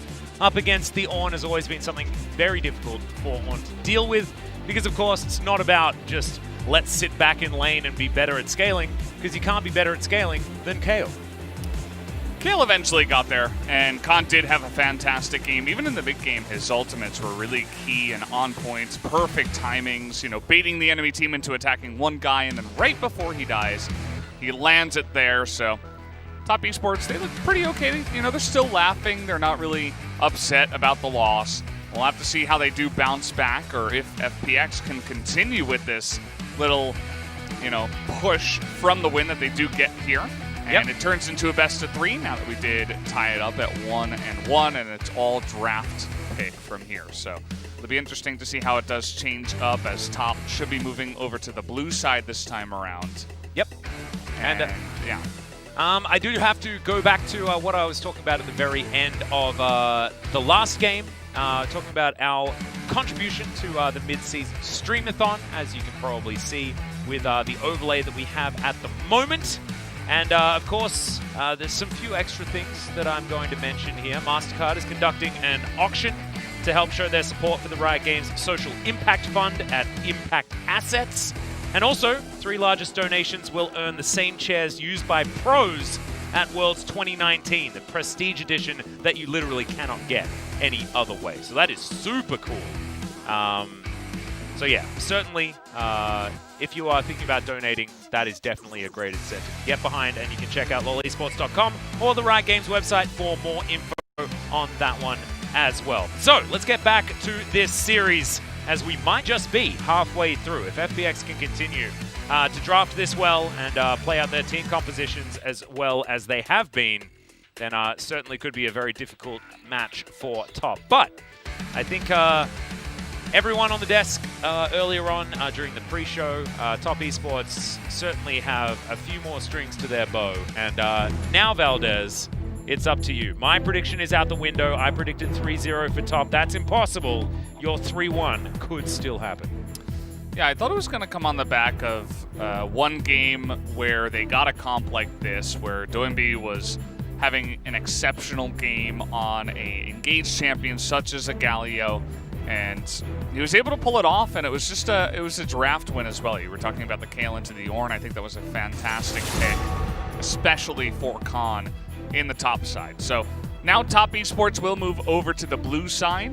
We'll see if FPX feel forced to ban Syndra after the Varus. Varus is really the only, I think, you know, perma-ban on red side at this point. Yeah, I don't think you need to worry about anything else. And now FPX can be a little bit more relaxed. The Trundle to be taken away here, as I don't necessarily... Oh no, I could imagine that Castle would be someone that would first pick it. He has been prioritizing that one a lot. In fact, picked that in the blind pick game against Gen G yesterday. Now Top, one last ban, 7 seconds to go. We'll see what it's going to be after... Oh, damn. Doinby getting all the respect. Look at him. He's like, what is this? I wonder why they were taking so long to go for that. A lot of teams were just, you know, perma-banning out Doinby. Maybe they thought, okay, if they leave Syndra open, maybe we'll be okay to fight into Galio. So maybe we don't want to ban it, but it's too much of a risk with red side getting the last ban. So they ban Galio, and Syndra follows up. And that does leave Ezreal here for Jackie Love. Oh my goodness. It could be Team Rocket. We could get it. Meowth and Jesse both still available. James locked in. As FPX could just lock away Olaf Yuumi right here if they would like to. It's an opportunity, and that would deny Meowth from the group. Yeah, it's not a bad idea to pick up Meowth and Jesse, who, of course, are Yuumi and Zoe on the next time around. I feel like they can deal with Olaf very well, and you also deny the Yuumi, as you were talking about.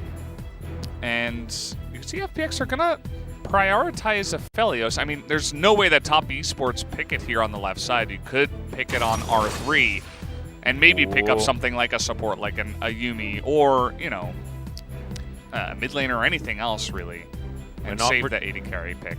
Oh no, we're not protecting the world from devastation, nor uniting all peoples within our nation, guys, as Karsa is considering the Lee Sin this time. It's his pick into the Olaf. It's something that we've seen a lot, actually. The old Lee Sin picked into Olaf. Hasn't worked in the LCK, however, this is Karsa, who had a brilliant performance on the Lee Sin in game number 1. Should be able to continue doing so. I think Knight needs to lock in Zoe here. I think Zoe Ezreal is just so strong in the mid game. But the Yuumi available as well. They could just take the Ezreal Yuumi bottom lane, deny the Yuumi from the Aphelios also, and deny it from Tian's Olaf. And that is exactly what they're going to do. Now, is it just going to be support picked up, save the solo lanes until after the next row of bans? And it is, as Crisp is going to take away the Thresh. And Zoe is banned, so yeah, Team Rocket certainly blasting off again. Yeah, feels bad, man, but it does make a lot of sense, right? Just like if FPX didn't pick Thresh, the Thresh would have been the first ban. And the same thing, you know, if Top Esports doesn't pick Yuumi or Zoe here, it should be the first ban to go along that side because of all of the synergy you were talking about. So now the question is, what is going to be the next ban here? The LeBlanc and targeting Knight does make sense. I think you want to shut down Knight a little bit more than 369, and you were able to deal with the Ornn in game number 2. You might even consider just taking it for yourself on R4 if it doesn't get banned here by Top Esports. Damn, Top are just... It's only bans against Doinby so far. What is going to be the last one as our set is taken away? This time from Khan, most likely. Although Doinby could, of course, play it. He's the guy that plays everything. Are we at the point where Doinby has to play something like Kled, you know? I don't think so, because of course they don't have enough magic damage, and this would be a Doinby special in the Rise.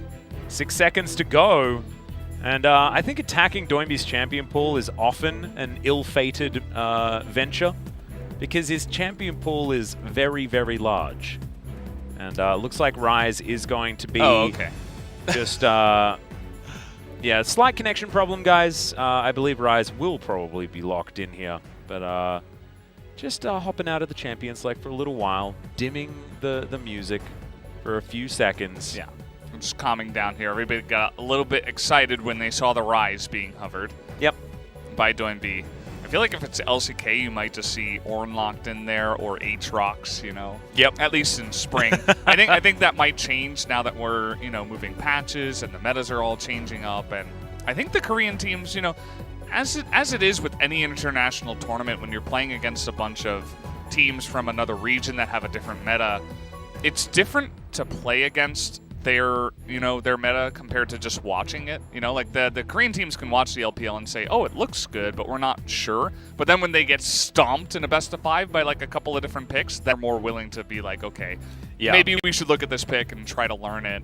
So we will have to see what happens here. So apparently there was a ban issue. Yeah, apparently they locked in the wrong ban or something like that because there was a slight lag issue or something like that. Very, very weird. We'll have to get back. So, yeah, we're going to restart the pick ban and hopefully everything works out this time around.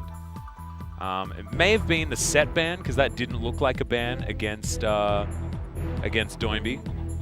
But yeah. Very weird. We are going to go straight back into it, though. They're on the wrong sides, by the way. Okay. Starting off well. Here we go. No, that's Top Esports banning Karma there, by the way. Okay, so thankfully the draft is fine. The names are wrong. Draft is, you know, hopefully we'll get the correct bans. Why do you have to think about it, guys? You've done this before. They can't find it. Yep. Scroll, scroll, scroll. Come on, boys. Yeah, the Galio. Yeah, there we go. Galio near the top on the Korean clients. I think maybe Syndra could be a good ban here. What do you think, Valdez? I think 100% it's Syndra. Oh no, but then they're giving up first pick Ezreal. It's a price they're going to have to pay because once they give that away, they get Olaf Aphelios. Oh, that's So true, yeah. it's okay. The trade is fine. Yep, understandably, Olaf and Aphelios need to be locked in here. But then, what do FPX do? I think they need to prioritize the Lee Sin. As we've gone so into we would never say that getting the teams wrong that even the names are wrong. This is very confusing. This is really funny. We're gonna. Yeah, okay. I think we're just gonna fix the graphic and then we'll get back in. I think the draft is still continuing, guys. We're just we're struggling to get this plane off the ground right now. Yep, it's okay. Lee Sin, Yumi are going to be locked in while we are just taking a little bit of a break, I think. Unless we are just officially out of it. I don't know. It's going to take us a little bit of a while to sort out this this overlay. We'll get it back to you, don't you worry. And in the meantime, Thresh will be locked in as that third pick on the red side. Some bans then to come through. No surprises that we're going to continue targeting Doinby on the side of top esports as Twisted Fate taken away. We'll have to see whether that set ban was one that they were actually going with or not. As if they ban Rise, it would be hilarious. That wouldn't be fair, okay? That would be like, awful. I want to redo. We made a mistake. Yeah. We forgot about Rise. It was laggy. Sorry, guys, lag. Yeah, exactly. 40 ping. Wrong ban, lag. 40 ping. Whoops. And we don't actually know if the pick ban is continuing right now. Actually, because we can't see any pick ban. No, the solution is, to fix the graphics issue, is they actually just switch sides. So we're going to restart. We can't fix the graphic, unfortunately. So side selection is just going to be opposite this time around. No, that's not how that works. Yeah. Pick Annie. Yep. All right, that's enough about League of Legends. So you and I went on a holiday recently. We did. With our partners. We went glamping. My first time glamping. I've been camping my whole life. I've never been glamping before. This was a new experience for me. It's been I've never had, a warm bed with like the electric blanket and a fridge and a sink. I've never and used a bathroom. Eclectic blanket. That's basically what I was saying. Electric blanket. Until I went glamping. So you could see, guys, it was very luxurious. It was out in the woods. Severely luxurious. In our tent with the electric blanket. And it was raining, like crazy raining. And it was sort of awesome to be camping and to be raining and to not be having an awful time. Yeah, we were under the what do you call it? Like a giant umbrella, I guess. Annex sort of thing. Yep. Yeah. And cooked some barbecue. It was good. What is going on? It's like the TF face just shows up. It's like, and they're like, oh wait, no, it was actually Zoe. Sorry. Okay, yeah, LeBlanc, and then Set, theoretically. Please not so it's going to be on instead. So this is what I was calling for, actually. Feels good to, to be, I forget the word, but, it all works out in the end as Mordekaiser's picked, and then Orianna renekted. Okay. Well, that's Mordekaiser Rise, Morderizer, as it were. And our top esports have a very comfortable draft here. I actually like Lee Sin, Orianna. You can get in there with the Resonating Strike and then allow for some pretty cool shockwaves. And watching Knight on a champion like this is definitely very, very fun. However, Doinby doesn't lose on Rise very often. Like, this is his pick. He certainly has fallen out of favor with a lot of other mid laners, but Doinby's just been playing Rise forever, right? He's certainly stuck on that hype train. Khan's on the Mordekaiser, and I find this to be a little bit of a worry, Valdez, because Mordekaiser played in Korea was never super great. But we'll see whether Khan has picked up some of the technology that the LPL seems to utilize as we get onto the Rift for Game 3.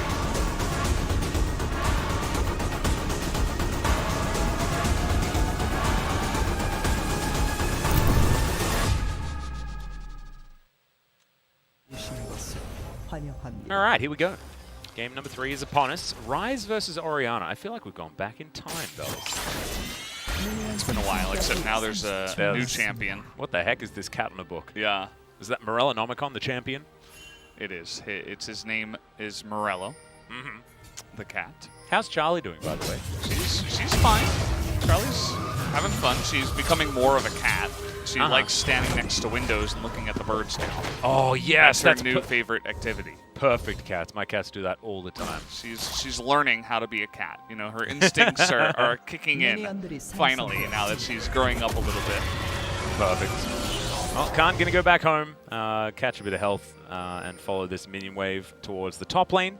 After that, little bit of biffo that him and 369 did just have. 369 a little bit luckier. It's going to just sit back and regen that health. And he should be back to full by the time Khan makes it to lane. However, bottom side of the map, Ezreal Yuumi. This is sort of the first iteration of the Yuumi lane when Yuumi was released. And we saw it not have too much success in the LCK, but I think as time's gone on, and as Yuumi has been, you know, nerfed and changed and things like that, Ezreal Yuumi has become better and better. As now Jackie Love and Yu Yanta are going to show us exactly what they're going to be capable of with this particular duo. Khan doing okay so far, as you can see. See whether he can pop that passive and stop 369 from having any fun.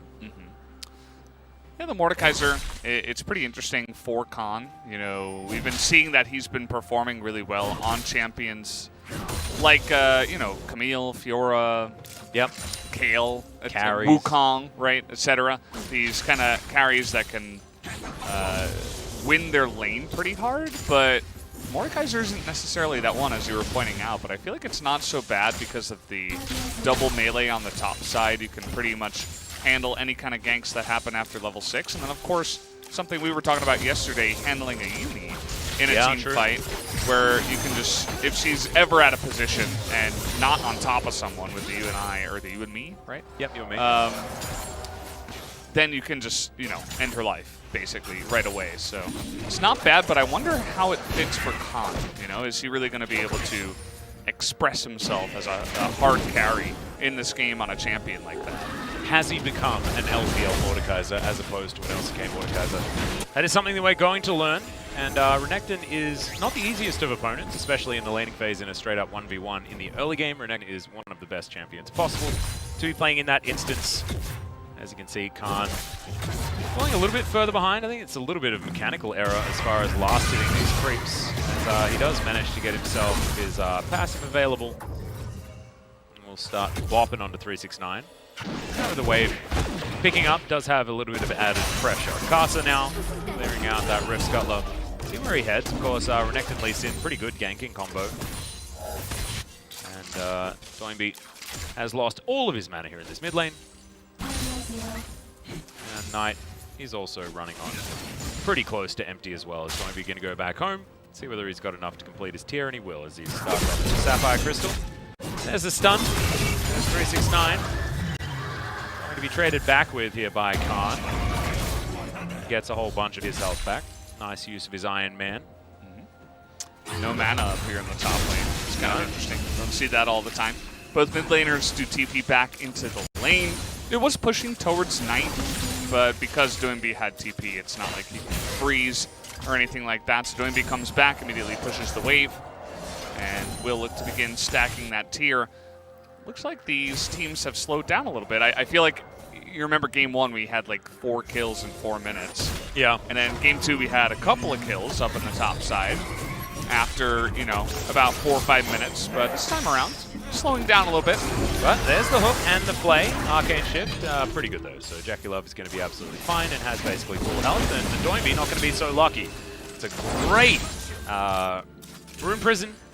And that's going to make sure that Doinby is going to be safe and use his Phase Rush to get himself away without using the flash. So nicely done, but Kasa and Knight not going to invest any flashes or anything like that. It's just going to get a back out of Doinby. And actually a great lane state here for Knight as well, so he might be able to utilize this to get himself a good lead over Doinby. Tian going to pick up all of this farm, but the Rise probably would prefer it.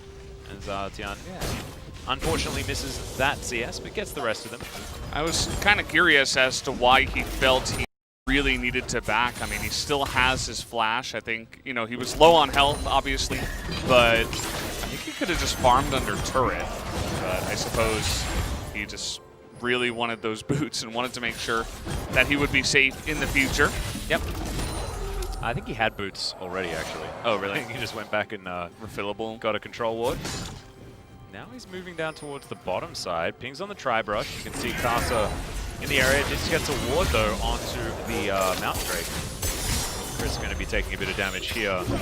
Doinby throws down the control ward for his bottom lane and then walks all the way back to mid. That is called selflessness, guys. That's optimal mid laner play. If you want to make friends. It's pretty fun stuff. We do see that the pushing advantage is going heavily to the side of the Aphelios, as to be expected. And you would think that with that priority in the bottom side, they would be able to take an early Drake, but in fact, it's Top Esports that just mosey on over and take this down. Yeah, without contest as well, as Mountain Drake will be taken. 369 to get rid of this top lane Rift Scuttler as well, and Knight just going to move back and pick up this minion wave, or at least the experience for those melee before these cast creeps taken down. Nicely done. Look at that. Let's those melees do a little bit of the extra work to lock down that last CS. 369 dives forward, and not going to be culling any Meek just yet onto Khan. And Doinby's going to be able to clear out waves and move very, very soon.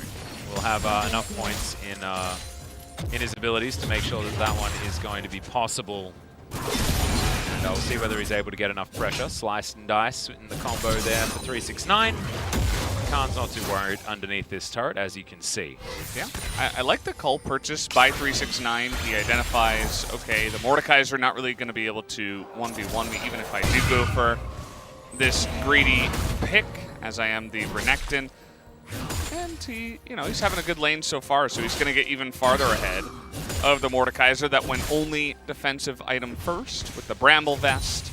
Yep. That will just help him in the trades. So 369 just trying to gain as much of an advantage in the top side as possible, although this is one way to lock him down. Yep, Death Realm onto 369. Dominus comes in. There's a great Death's Grasp. But Undertone misses. Flash forward from Doinby. Gets the snare with the Rune Prison. Good kickback there, though, so Doinby not going to be able to get the kill. And in the meantime, Knight is just taking all the crockery from this mid lane out of turret, and 369 is going to be absolutely safe. So Top Esports actually just winning out in almost everything. And it looks like FPX are forcing a little bit more than they maybe need to. What they have.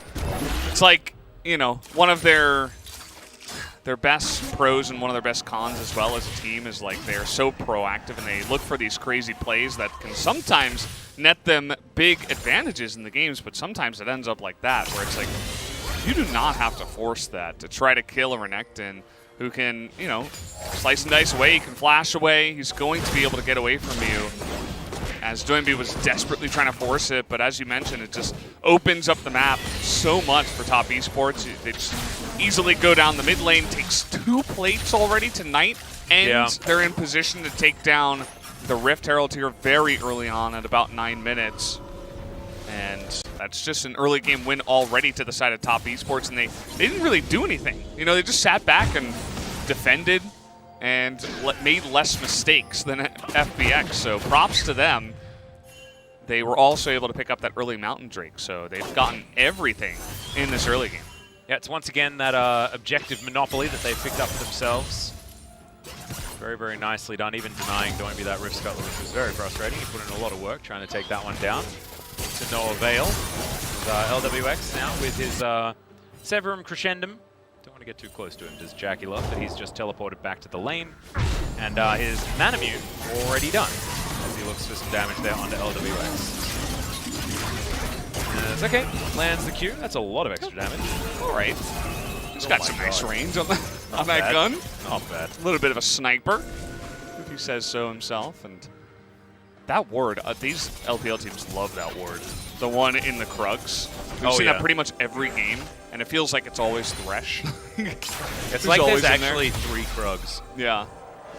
It just provides so much information, because the junglers always want to take that camp. Oh my god. A lot of damage on the Casa there. Reckless swing in the undertow. Jackie Love taking a lot of damage here as LWX has those idyllic weapons. Feeling real good about that one. Now Tian going to take a fair bit of damage there from Jackie Love, and Chris not able to protect him too much. But you can see FPX still with a lot of pushing advantage. And 20 CS lead actually bottom side somehow, just in straight up 2v2. There's been a lot of pressure put down by LWX on his Aphelios. Okay, Moonlight Vigil comes in. That's just a lot of poke. My God. Okay. Crescendo grabbing him, everyone, I guess. As Tian moves up, Knight says he's not too worried. And, okay. There's the kick flash, but Ragnarok is a thing. Oh, the W actually landed on Tonight. Karsa unleashed. True shot barrage, and there it is. First blood coming through for Jackie Love.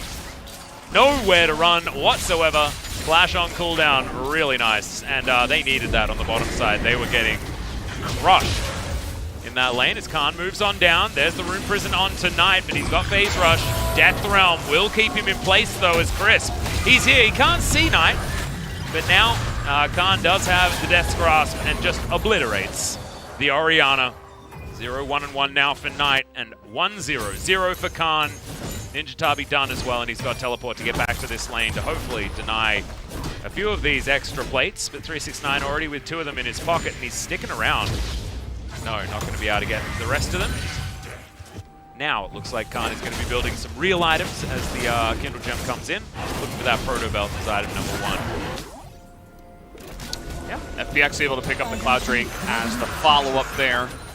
But, okay. All right, hook onto the Yuumi. Oh no, she needs to you and me back, but the play says no.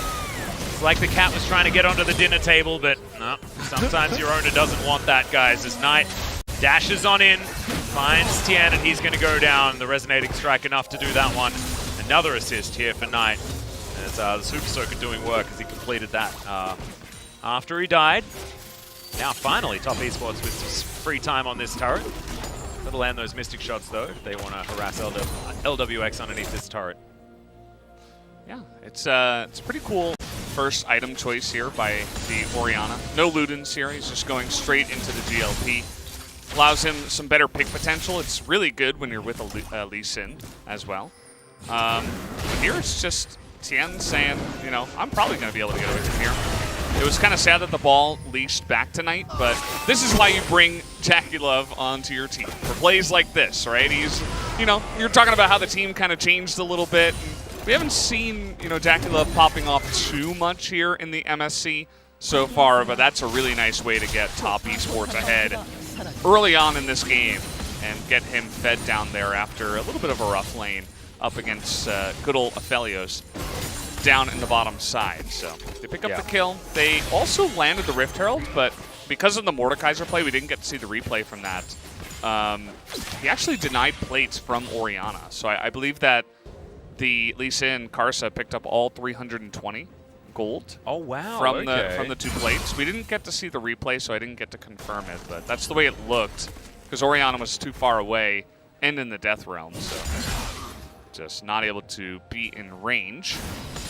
369 is really far ahead, Valdez. Really far ahead. He's feeling pretty good about himself right now. Khan does have that extra kill, so as far as money is concerned, he's going to be okay, but experience is a big problem. 369 has been 11 for a while. Khan's still level 10. And I think 369 might actually hit level 12 before Khan even makes it to 11. It's a little bit frightening. Knight here in the mid lane. 153 CS at 14.5 minutes. Ain't bad at all. The Doinby is well and truly keeping up with him. Karsa turning up. Has himself a little cat as well. And 369 now diving onto Khan. Death's Grasp not going to land, but the Obliterates are pretty good here on the Renekton. Karsa looking for LWS, but doesn't see it. I wonder if Knight would have picked something else if the Rise came out first instead of the Mordekaiser, because this is something you can expect in the LPL. They love playing for lane. That hook was great. Yeah, they also had the ward there to help spot it, and the second they look... Okay, last chapter comes in onto Chris. They do get the snare. Dissonance does a lot of damage, and Super Soaker will slow down the Thresh. Knight holding on to his Shockwave as well, and he might be able to use it on 3. Gets them all! Or would have, but the Olaf was already dead. Doinby now with his Seraph Shield does absolutely nothing, and top esports, they're back into this series now. Jackie Love locks down the kill onto Khan. They will be able to follow this one up with a Shirley also. And FPX just fumble the team fight, but just greatly played from Top Esports. Knight especially, holding the shockwave and making sure that he maximizes its impact. Really beautiful stuff. And LWX having to flash at the end. Yeah, this is really what Top Esports composition is built to do. You can slow people down, you can do damage from a distance. This Orianna already with a couple of items. Yuumi is the one that gets started off, so good job by Yuanja. And after that happens, you can see FPX, they're like, wait, I thought we were doing the Rift Heralds. Now we have to run. And then 369, this is something you were talking about, not about 369 and Renekton, but actually about the Lee Sin. But Renekton's another one that can be an excellent ball carrier. You just run straight in head first, and you bunch up the enemies, and you get a nice, big, fat ultimate from the Orianna, who now is almost on her Spellbinder after that last fight. Yeah. And Top Esports just look more poised. They're playing the game better here in the early game, whereas FPX just keep getting caught out. Top is going to punish you every single time. Well, Prowling Projectile searching for the Thresh. Going to do so is Doinby looking for 369. Finds him. Hook is going to land immediately. The teleport to follow up with the Dominus. And the Zoomies keep him alive. There's a hula hoop. Unfortunately for Knight. So follows up a fantastic shockwave with a whiff. That's okay. Sometimes they have to be zoning versions of the ultimate. We'll have that one back available relatively soon. But the Infernal Drake spawning right now. Earth, Wind, and Fire has been upon us in 2 of our games so far. Yeah, and I couldn't be more happy. Doesn't happen very often for that to happen 2 games here in this series, but see who's going to get it, though, is now FPX are in position to try and steal. It's going to be a 50-50, but it resets. As 369 back over the wall, he won't have a dice. So an opportunity here for FPX, but nope. It is ping pong back again. Death's Grasp comes down. Khan not going to put Kasa in the Death Realm or go for any sort of steal because Tian just a little bit too low. Khan has to flash. And FPX end up just wasting their time around that dragon. Yeah, the amount of poke that's added. True Shot Barrage, Tian not going to fall for that one again. Yeah, there's just so much action. I feel like I'm always like... Go ahead, Atlas. Go ahead. There's so much to talk about. There's only action in this game. Maybe you should just start play-by-playing as well. We just both play-by-play. Yeah. No analysis. Just, you know. The Valdanalist is going to have to take a back seat. We'll both sit in this seat. What's happening in the game? Only the action. Yep. But the GLP, I really like that item choice from Knight. I think it's really smart. It adds so much catch potential and poke. Yeah. You know, because it's not only about, you know, what, it does a little bit of damage, but it slows everybody down and allows your Q to land. It allows Lee Sin's Q to land, Ezreal's Q to land, Yuumi. It's like this, you know, this exponential growth that you get within the team just by adding one item that slows, you know, multiple members. Where if he went for Ludens, he would have a little bit of extra burst damage, but I feel like the GLP is the right item for his team comp. So really got to hand it to him for picking that up, especially when you've got a fed Lee Sin, where it's like, it allows him to get in range and have much better kill potential, right? Because a Lee Sin, if you land a Q and the guy's out of position without flash, you could probably just combo him to death. Oh yeah, straight up. Just by having one extra catch ability added to your team. So, big fan of that item purchase. Yep, triple slows actually. Iceborne Gauntlet coming out of Jackie Love and the Prowling Projectile means that Top Esports should certainly be able to confirm catches very, very comfortably with how well they can slow down their opponents. Khan with the shield, just going to tank up this turret, and they do take that one down as FPX do at least get themselves a objective on this map. But Top, they're pushing into this inner turret, and FPX are out of position. LWX has those guns again, so you're going to have to be a little bit careful, Top Esports, but he doesn't quite have the items that he wants. As Kasa and Knight get to work on the inner turret in the top lane, and this will be their 4th of the game. Great hook that lands, but there's the final chapter. Arcane Shift from Jackie Love, True Shot Barrage flashed, and there is the Aphelios damage. That's a lot of it. As Doinby is in trouble, Seraph Shield comes in, and Cullen the Meek right there. No Realm Warps for you, my friend, and that is just the 1v1 overstay on Doinby's behalf. Has a tendency to do this sometimes. certainly not when you wanted it to happen. 8-3 the kill score, 5,000 gold the lead, and Baron has been started. It's funny how great of a champion Renekton looks like when it's two LPL teams facing head-to-head, because there's people getting out of position over and over and over again. The Renekton's just lapping it up. He loves it. As at the same time they found the kill onto the Olaf somehow. We're going to have to take a look at that replay, and they're just going to take the Baron here. Looks like it. LWX is going to get flashed on. A good exhaust comes through, but it's not going to be enough. This Crocodile is never tired. Is Khan looking to try and put someone in the death realm. He might be able to get Caster in there as Doinby. He's turned up. Caster in trouble, but Khan taking so much damage. Caster is near the Baron, and the 1v1 is completed by the Lee Sin Baron. Not even able to finish him off as Doinby. He has to run away, tail between his legs, and no one has died on top side. Man. This Mordekaiser, he was almost able to carry that one, especially with Tian and Doinby back. He had a potential to win that one if he took away Karsa, but it wasn't meant to be. Jackie Love, True Shot Barrage, point blank. There's another hula hoop in celebration of Jackie Love, but that would have hit the Olaf if he was alive. But unfortunately, Jackie Love's just too strong right now, and that is the Baron. And Top Esports, man, they feel like they are so decisive when they get a lead. And also when the enemy mid laner is inting in the bottom lane. Certainly helps. Nice blind toke here by Chris. Just saw him rounding the bends. Knew that he would want to come back. He flashes, and he allows LWX to pick up 450 gold for shutting down the Ezreal. But then, you know, Olaf comes in. Tiana's like, hey, take me. By the way, Thresh died again. Yeah, as the pick potential of this composition is really showing itself here, as now Top Esports are 9,000 gold ahead at 22 minutes into this game. Somehow, just all of a sudden. Yeah, boom, 9,000 gold. And it's 9 seconds, and they will have a Infernal Drake to pick up. There is no control of this map whatsoever for FPX. It's 369, Dominus already. And Doinby going to call for his team to teleport in. That's going to guarantee the Infernal Drake as Realm Warp to go underneath this turret.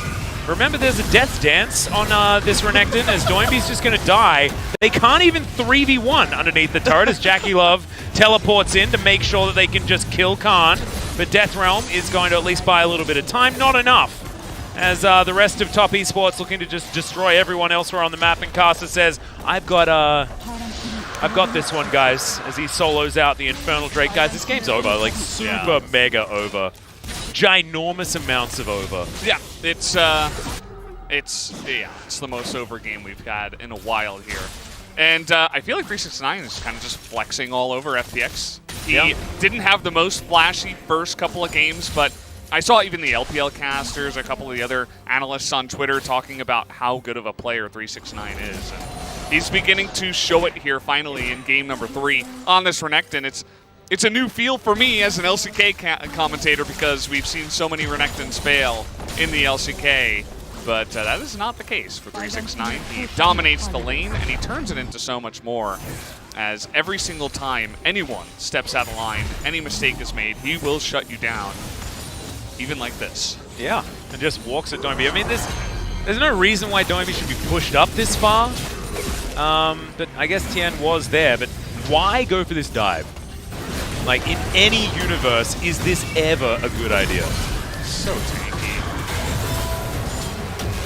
Like, yeah, I don't know, man.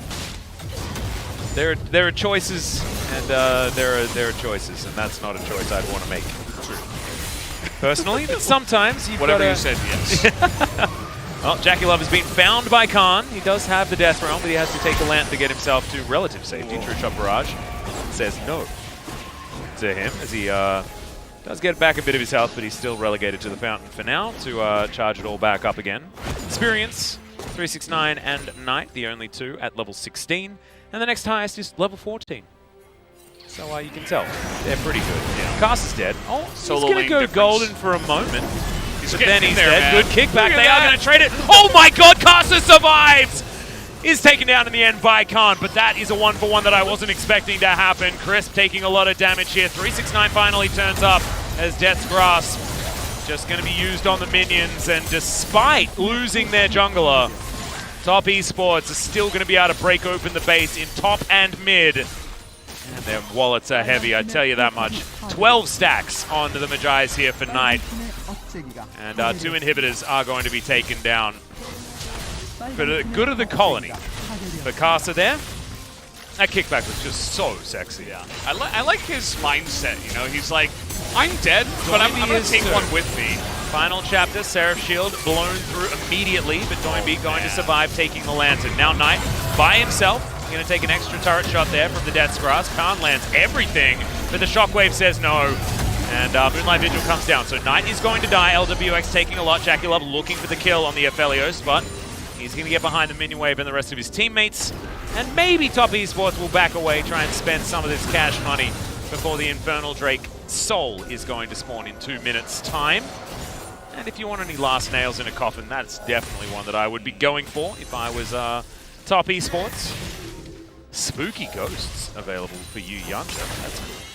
Yeah, just more pick potential, right? Yeah, more slows. Yeah. It's so annoying for the side of FPX. Everybody on their side wants to just hard engage. But take a look at Carcia. In this position, he's like, I'm dead.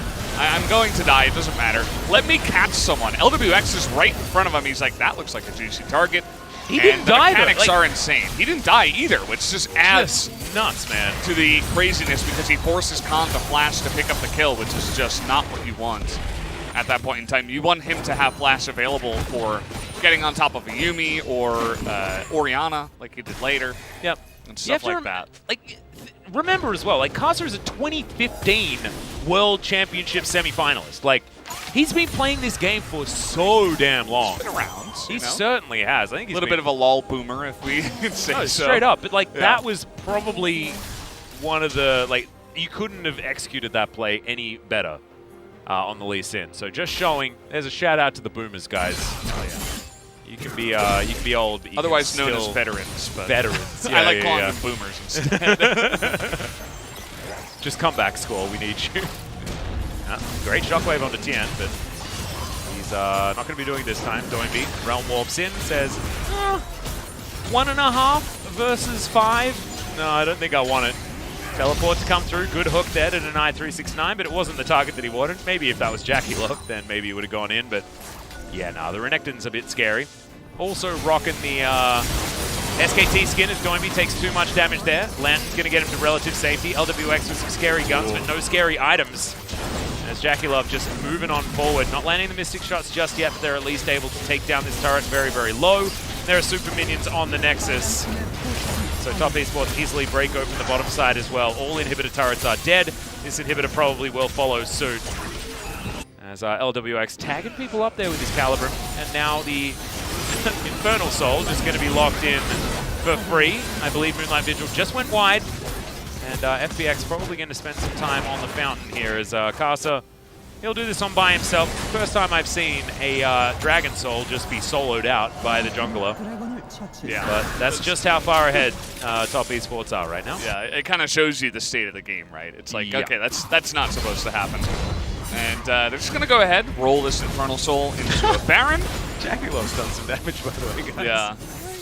Just a bit. Yeah. Yeah, I mean, after picking up that first kill, he's like, yeah, now I got to really show off. Especially because he's got a Yumi, which is just one of these champions that it's great at highlighting and enhancing a fed carry, such as Ezreal. And he's done exactly that. Knight a little bit sad after that death because lost all of his Magi stacks, so not going to be boosting it around the map as much as he otherwise was. Spooky Ghosts are very spooky, especially when they represent Top Esports. 12,000 gold, almost 13 going to be the lead here as Top decide that now is the time for them to win the game. About 30 minutes is about as long as they want to spend in this one. Now Khan. Simple from here. Oh, God. Okay, there's the attack dissonance. Shockwave onto 2 members, Crisp and Tian, but they're going to go back to the fountain, should be able to get their health. But is the Nexus turrets going to last long enough? This should be the last-ditch effort. Really? Fighters. Oh my God, Tian just destroyed. The last chapter was what took him down. A double kill for the Yumi? Of all champions, as Knight is going to grab the third onto LWX. Only Doinbeat and Crisp are going to be alive, and their Nexus is going to be but 50 gold lining the pockets of Top Esports. 369 with the SKT skin and the FPX flare. Love it. Top Esports get themselves to match point in this best-of-5 series. Oh, man. Tell you what, I loved the comp out of top, and I also loved how they played it out as well. I mean, sometimes, like, just showing that Knight also has so many extra modes as well. Like, he can play the supportive mid laner, he can play the hard carries, and that one was all about getting behind Jackie Love and allowing the Ezreal to hit mid-game and then take over. Yeah, he just output so much damage, and it wasn't super noticeable because they were so far ahead that the enemy team was desperately trying to avoid them. But I feel like if it was a little bit closer of a game, his damage numbers would have been like 40,000 because everybody would have just had to run into them. That's the kind of comp that FPX had, and once you drop like 3 small skirmishes in the early game, it's so hard to come back with a composition like that. You know, with Ryze, you're looking to port in the Olaf and just go straight in. Mordekaiser catches one of the squishies and Thresh is in your backline, you know. But FPX, I think the entire game, they never got even one team fight that looked like what their composition wanted to do. And it's just because Top Esports played the early game so well. I voted for Jackie Love, although after I put the check mark and handed it over, I'm like, but 369. Yeah. I'm like, oh, but 369, I don't know. I think you'll probably get it. I don't know whether your vote is going to change that one. I think the Crocodile play was very, very good, especially in the eyes of an LCK commentator like the two of us. Yeah, we're looking at this being like, damn, Renekton's a champion you should be picking. This is so weird. But especially with a comp like that, it's not often that you see Orianna these days. But Renekton looks real good, as you illustrated. You give him that sombrero, and he really throws people around. And Kulbamik certainly is aptly named in that regard. So here are the highlights. As this was Jackie Love starting things off. Remember, his laning phase wasn't great, but Jackie's still able to take over. I think it's just what happens based on the champions. His Iceborne Gauntlet Mirror Mana is just so strong of an item spike. Follow up here. You know, this is where GLP is like, oh man, great item. Gonna slow him down. Force a flash at a crisp. Kaiser also played really well. Yeah, he did. I mean, he's always been very consistent, and especially on the Lee Sin, a couple of games now in the series, he's really proven that. Again, as LCK commentators were like, damn, yeah, Lee Sin Renekton, pretty good. You know. It's because we're on 10-10, you know, it's not 10-7 anymore. They got 15 buffs, obviously, over the last 3 patches. Must be it. Yeah. Not true, by the way, guys. Yeah, this is Doinby taking up a turret shot, deciding to walk back for an auto attack on the turret that he definitely shouldn't have done. Yeah, maybe he thought he would have Righteous Glory, but he didn't actually purchase it in this game. He's like, I'm supposed to be tankier than this. What happened? Yeah. Not the case. This is certainly selling it for me as far as 369 is concerned, though. Like, able to get himself into the positions that he wants to be. And then just make sure that this Baron is all too easy. And then Jackie Love just goes beast mode. Yeah. There's another moment where 369... 1 versus 3, by the way, guys. Yeah. Although, you know, was this 369 playing this amazingly, or was this FPX, you know, kind of throwing them the underhanded softball pitch? I want to know. Here, take me with you. Here's a home run. Is it his birthday? Because FPX gave him a lot of money. Yeah. The money gifts, by the way, the best kind of. Oh yeah, big fan. And 369 was there as well. And at this point of the game, it's pretty much over. It's just kind of flashing your damage and smacking with your wallets, as Atlas would say. Yep, that's me. And yeah, there you go. So Top Esports. RNG. Yeah. Just flashing all the different, you know he's got the Flash Wolves one in there. Yeah, Wes, can we bring out the Flash Wolves one? No, it's just FPX. One of them had an FPX when they win. 2 of them did, yeah. That's so funny. Super I love good. it. 32,000 damage, by the way. Yeah. Yeah. It's Ezreal, so you can understand why. Yeah. But that was a shellacking. That was an absolute destruction. As FPX did do some decent things in the earlier stages, but 1 Cloud Drake and a tower and 5 kills. That's, yeah, obliteration, to say the least. And now match point for Top Esports. 3-1 the Dream, says Brendan Valdez, as that was his prediction for this series.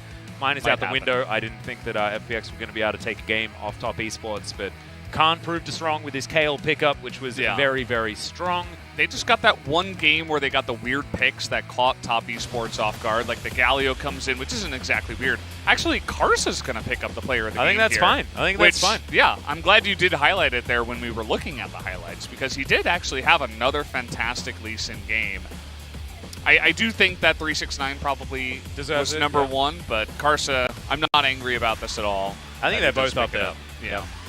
And I think that it's really, really cool that we can have that discussion as well, because it just shows how well the top side of the map is playing here for top esports.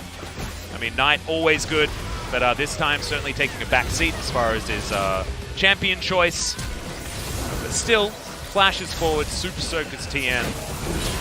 And that was the GLP player of the game highlight right there. Yeah, straight up. Here's another one. But like the escape that we should see here is just so clean from Karsa. I think that one play is worthy of a player of the game, to be honest. That's probably why he got it, actually. Yeah. Because, yeah, he got flashed on by a Mordekaiser afterwards, but that play was in, like, isolation. Just stunning. There's also this one, which we didn't really talk about too much because it kind of looked awkward for Jacket's Love, but the follow-up here where Karsa just murders Tian. Look at this. Yeah. He's like, hey, buddy. Bye. You think you could just walk into our jungle? What? No. No. This is we our didn't even jungle get to now. see his best highlight. Yeah. That's so sad. Make sure if you missed it, guys, if you're just tuning in or something like that, He's you a go good back player. and have a look. It was towards the end of the game, and it was very, very clean. We thought he was being caught out. I thought he was dead. He was not. Lands everything beautifully. Safeguards in amongst a whole lot of enemy players and things like that, and it was just really, really clean mechanics. So Karsa is going to pick up the player of the game for game number 3. And now, as we move to our 4th game of the series, FPX, it's do or die. They have to bring us to those silver scrapes. They want to stand a chance. But ladies and gentlemen, that will be after the break. We'll see you there.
카드가 나로 폼에 꽂힌다.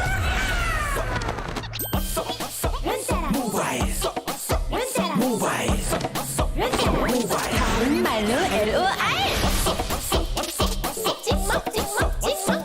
LOR라라쇼 카드가 두둥 카드가 두둥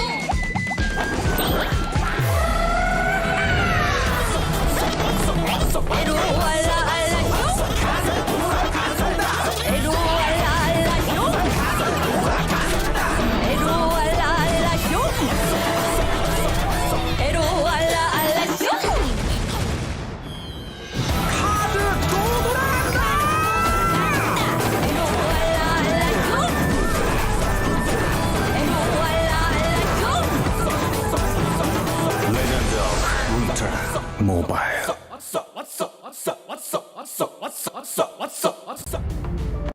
Prove yourself and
Welcome back, ladies and gentlemen, to the MSC final, where it's match point for Top Esports. They had a fantastic game in Game 3. It's like Game 2 is but a distant memory for this team. Yeah. And only one more to go, and they will confirm themselves our first MSC champions ever.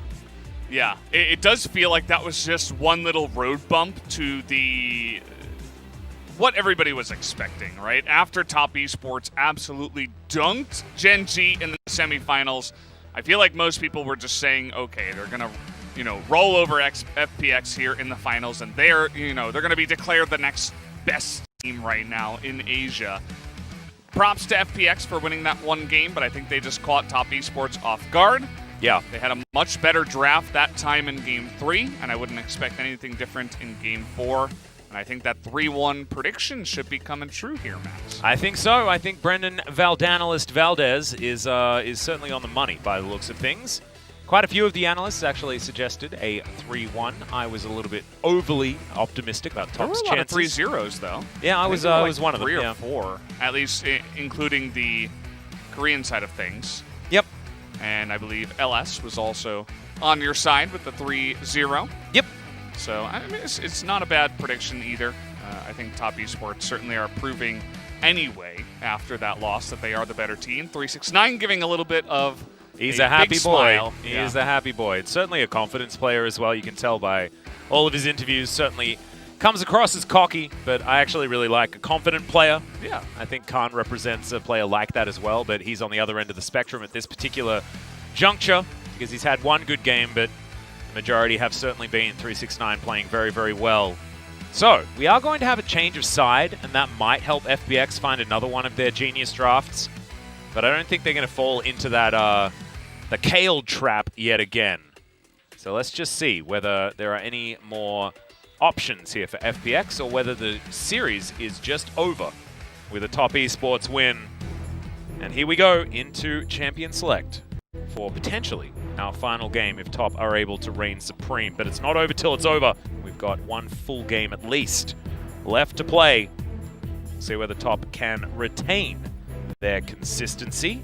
Yeah, and the blue side is much better for FPX because they can't get banned as much, right? They can't just take away Karma, Rumble, Galio by Top Esports. They have to leave at least one of them available because you have to ban Varus, because that would be the easiest first pick of FPX's life if that was left available. So it does open up more, counter pick and weird pick shenanigans by FPX, and they also, easily get to ban away the Syndra here that Knight proved is not able to be left available against him. Well, instantly, the Ezreal also taken away from JackeyLove. Understandable, of course, is Karma taken away from Doinby. I would expect a Galio or something of that ilk to be taken away as well. Might mean that FPX do get the Rumble opportunity. I don't know whether that's first pickable, though, as FPX ban Lee Sin. I just tweeted about Casa being the fine wine of League of Legends. Yeah. And certainly demonstrating that on the Lee Sin in the last game. It's just crazy that we're in a world where Lee Sin can be banned. So, the Galio left up, the Rumble prioritized.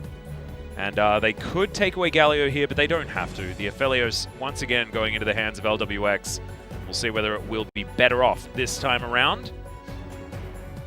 Few options for JackeyLove to take into it if he would like. I know that he does consider things like the Misfortune a decent option into the Aphelios, but Yuyanja once again with his Thresh, and Casa takes the Trundle.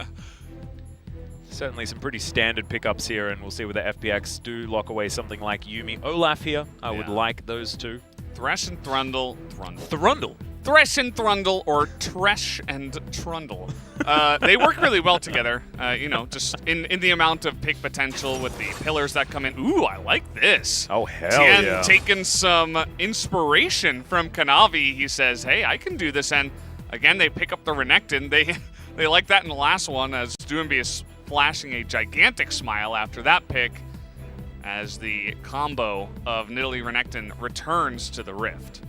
And Kalista being considered as well. Kalista Thresh, a fantastic bottom lane, has been throughout the eons of League of Legends ever since the inception of Kalista, which was, I believe, at the beginning of 2015. Yeah. Solid so far for top esports, but scary topside here for FPX. As Khan says, anything you can do, I can do better. 369 will be able to capitalize on that one, unless Doinby's going to be playing the Renekton. You have to remember that Doinby is a mad scientist. Doesn't mean he's going to play Singed, but he might. Yeah, it doesn't look so bad, you know? Yeah.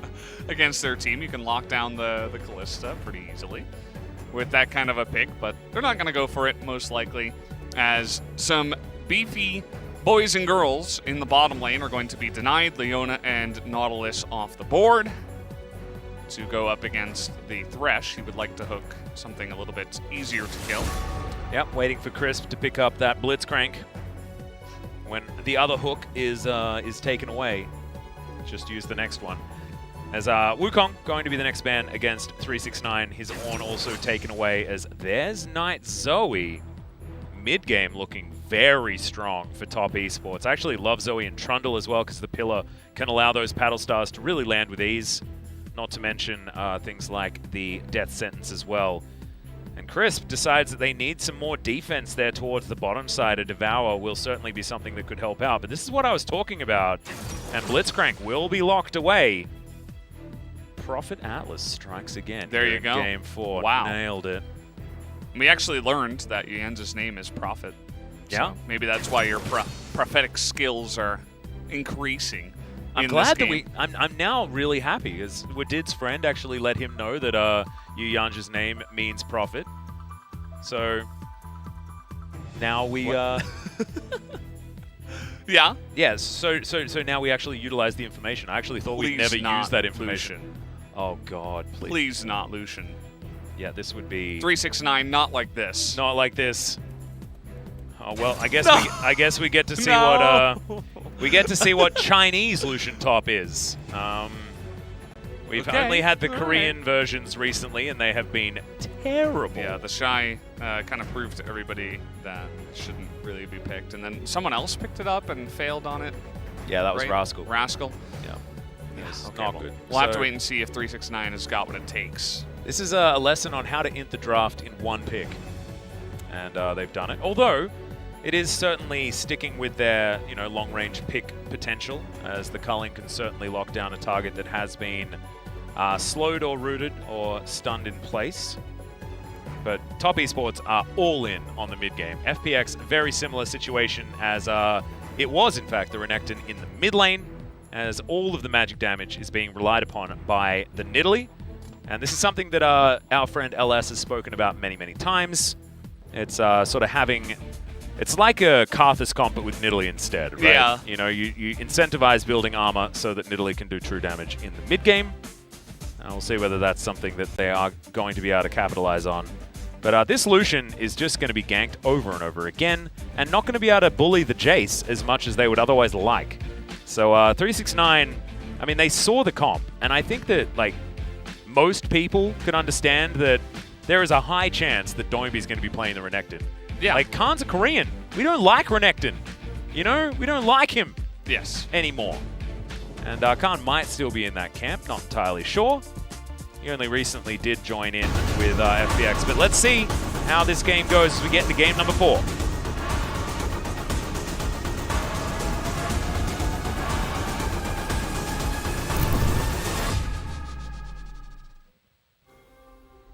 All right. FPX with another chance. Now that top Lucian has been picked up. See whether 369 can show us exactly why the Lucian has been prioritized. But I do like the draft out of FPX. I think that, like you were saying, the Nidalee very, very strong.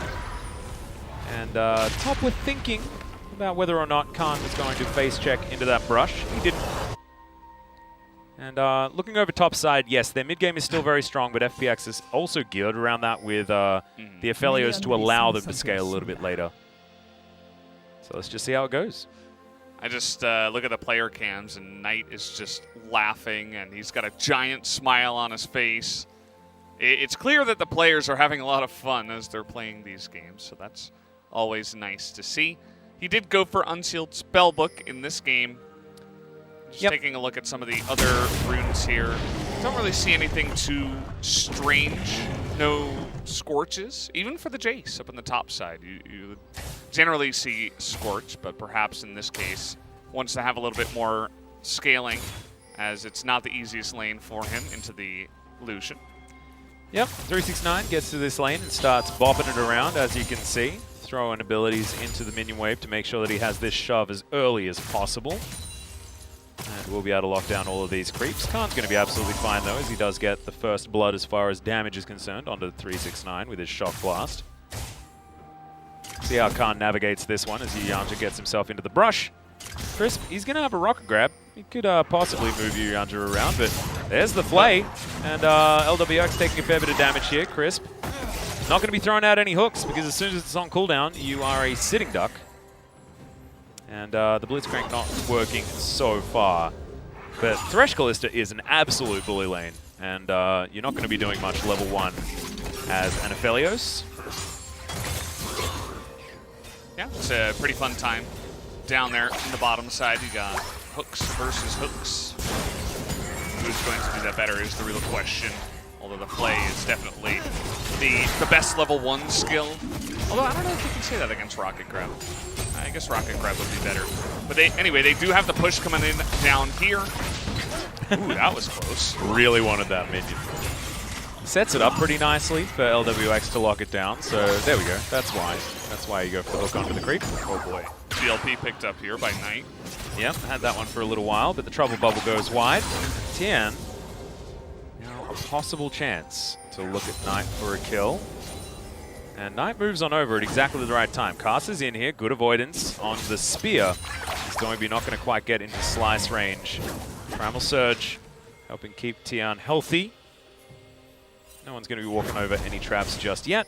And it looks like Caster's just going to be pulling off a bit of a drive-by here in the mid lane as Doinbeat looks to stun up Knight. Caster keeps on walking. Says like, you deal with that crocodile, man. Come on, I got places to be.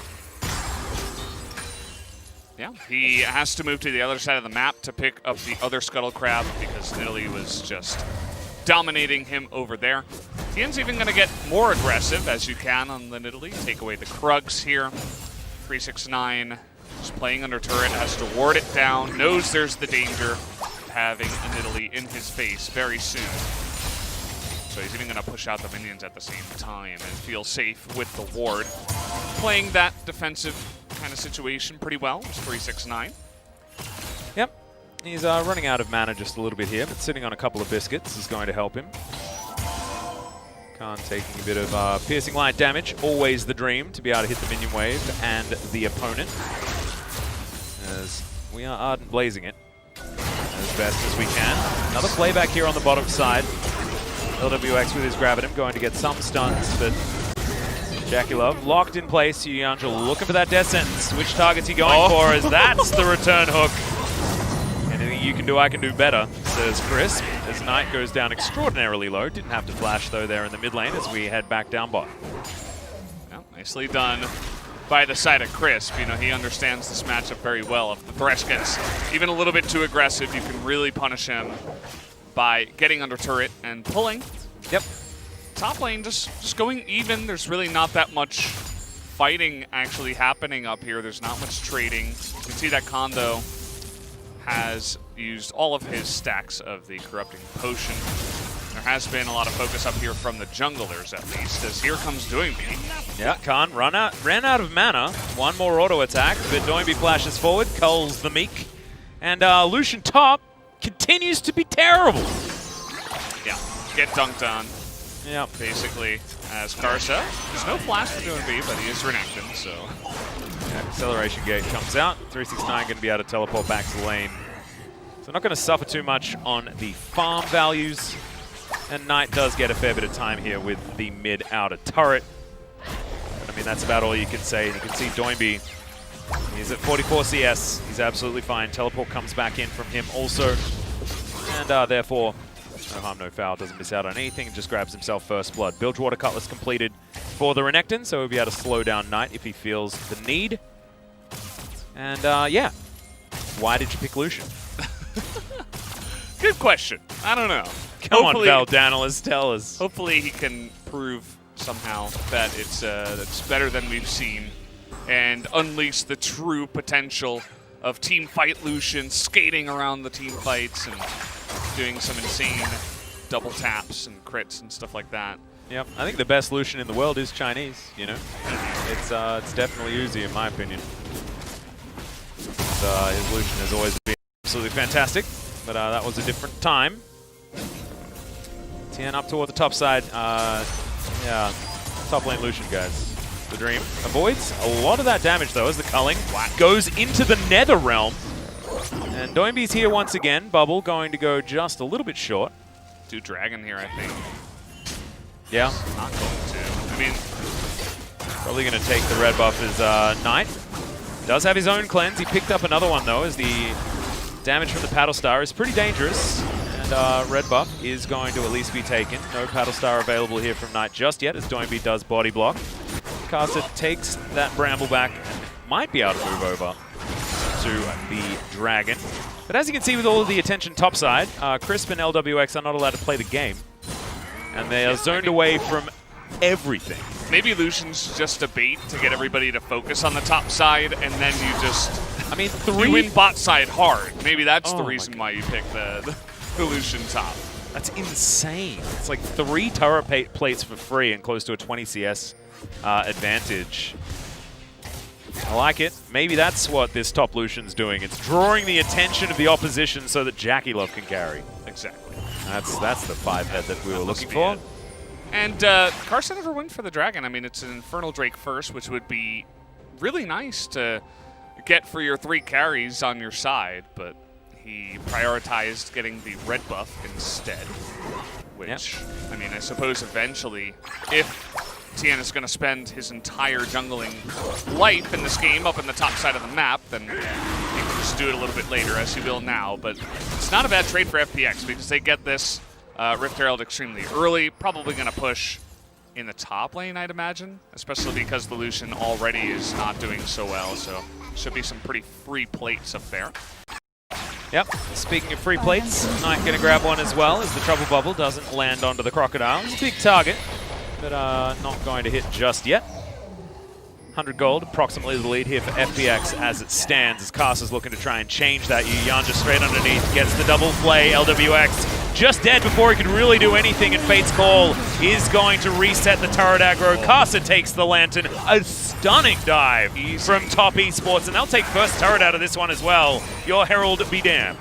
Yeah, the thing about Blitzcrank is that, especially in situations like this, a rocket grab is going to do 0, right? You're not.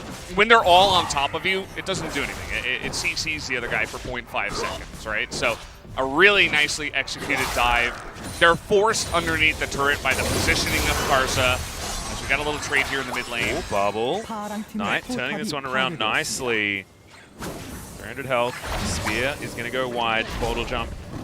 Not going to be able to secure. As the culling. That's just going to clear out a mini wave.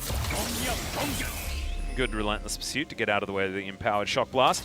7 CS is the lead here for Khan though, so the Lucian top is still not working. So thankfully, Yanja and Jackie Love exist. And Casa comes in, picks up turret aggro, even takes that Lantern really nicely. Yanja's just super good at Thresh, man. He's really, really good at this champion. All these LPL supports are just awesome at Thresh. Like, the Thresh priority in this tournament has been through the roof. Oh, the hook out of the Lantern, but the playback, Crisp is dead, and they land a hook as well. Tien in trouble, but Doinby gets through. Yanja goes golden. He is 100% getting the player of the game Can I for just this write him game. down now? Just write it down now, dude. He is so damn good. 4-1 now for Top Esports, and it's looking like this series might be ending a little bit sooner than you guys otherwise want. Yeah, I mean, just all of a sudden, it was only 2 plays, right? And we were looking at the top lane, and we were like, Lucian top this, Lucian top that. And it just didn't matter because actually the meme that we were saying came true. All the focus on the bottom side is getting Top Esports so far ahead. They're able to dive there. They easily rotate up top side and stop a dive on the top I think FPX, if they were going to go for a dive, they had to do it sooner than after the bottom turret is dead, okay? Because the Thresh is going to be there. He's got Moby boots. Yanja, just the mechanics, like, literally perfect. I mean, yeah. What else can you say about that Thresh play, right? This guy is simply carrying his team here in the early game. Casa, a very early subjugation, and that means that he's going to be very tanky. 369 gets himself a kill. That's why you pick top Lucian, because you know that you can catch out a Nidalee and bait them with your Trundle. That might be the plan there. But all memes aside, 369 has actually been the benefactor of a fair bit, and now has himself a little bit of a gold bounty as well.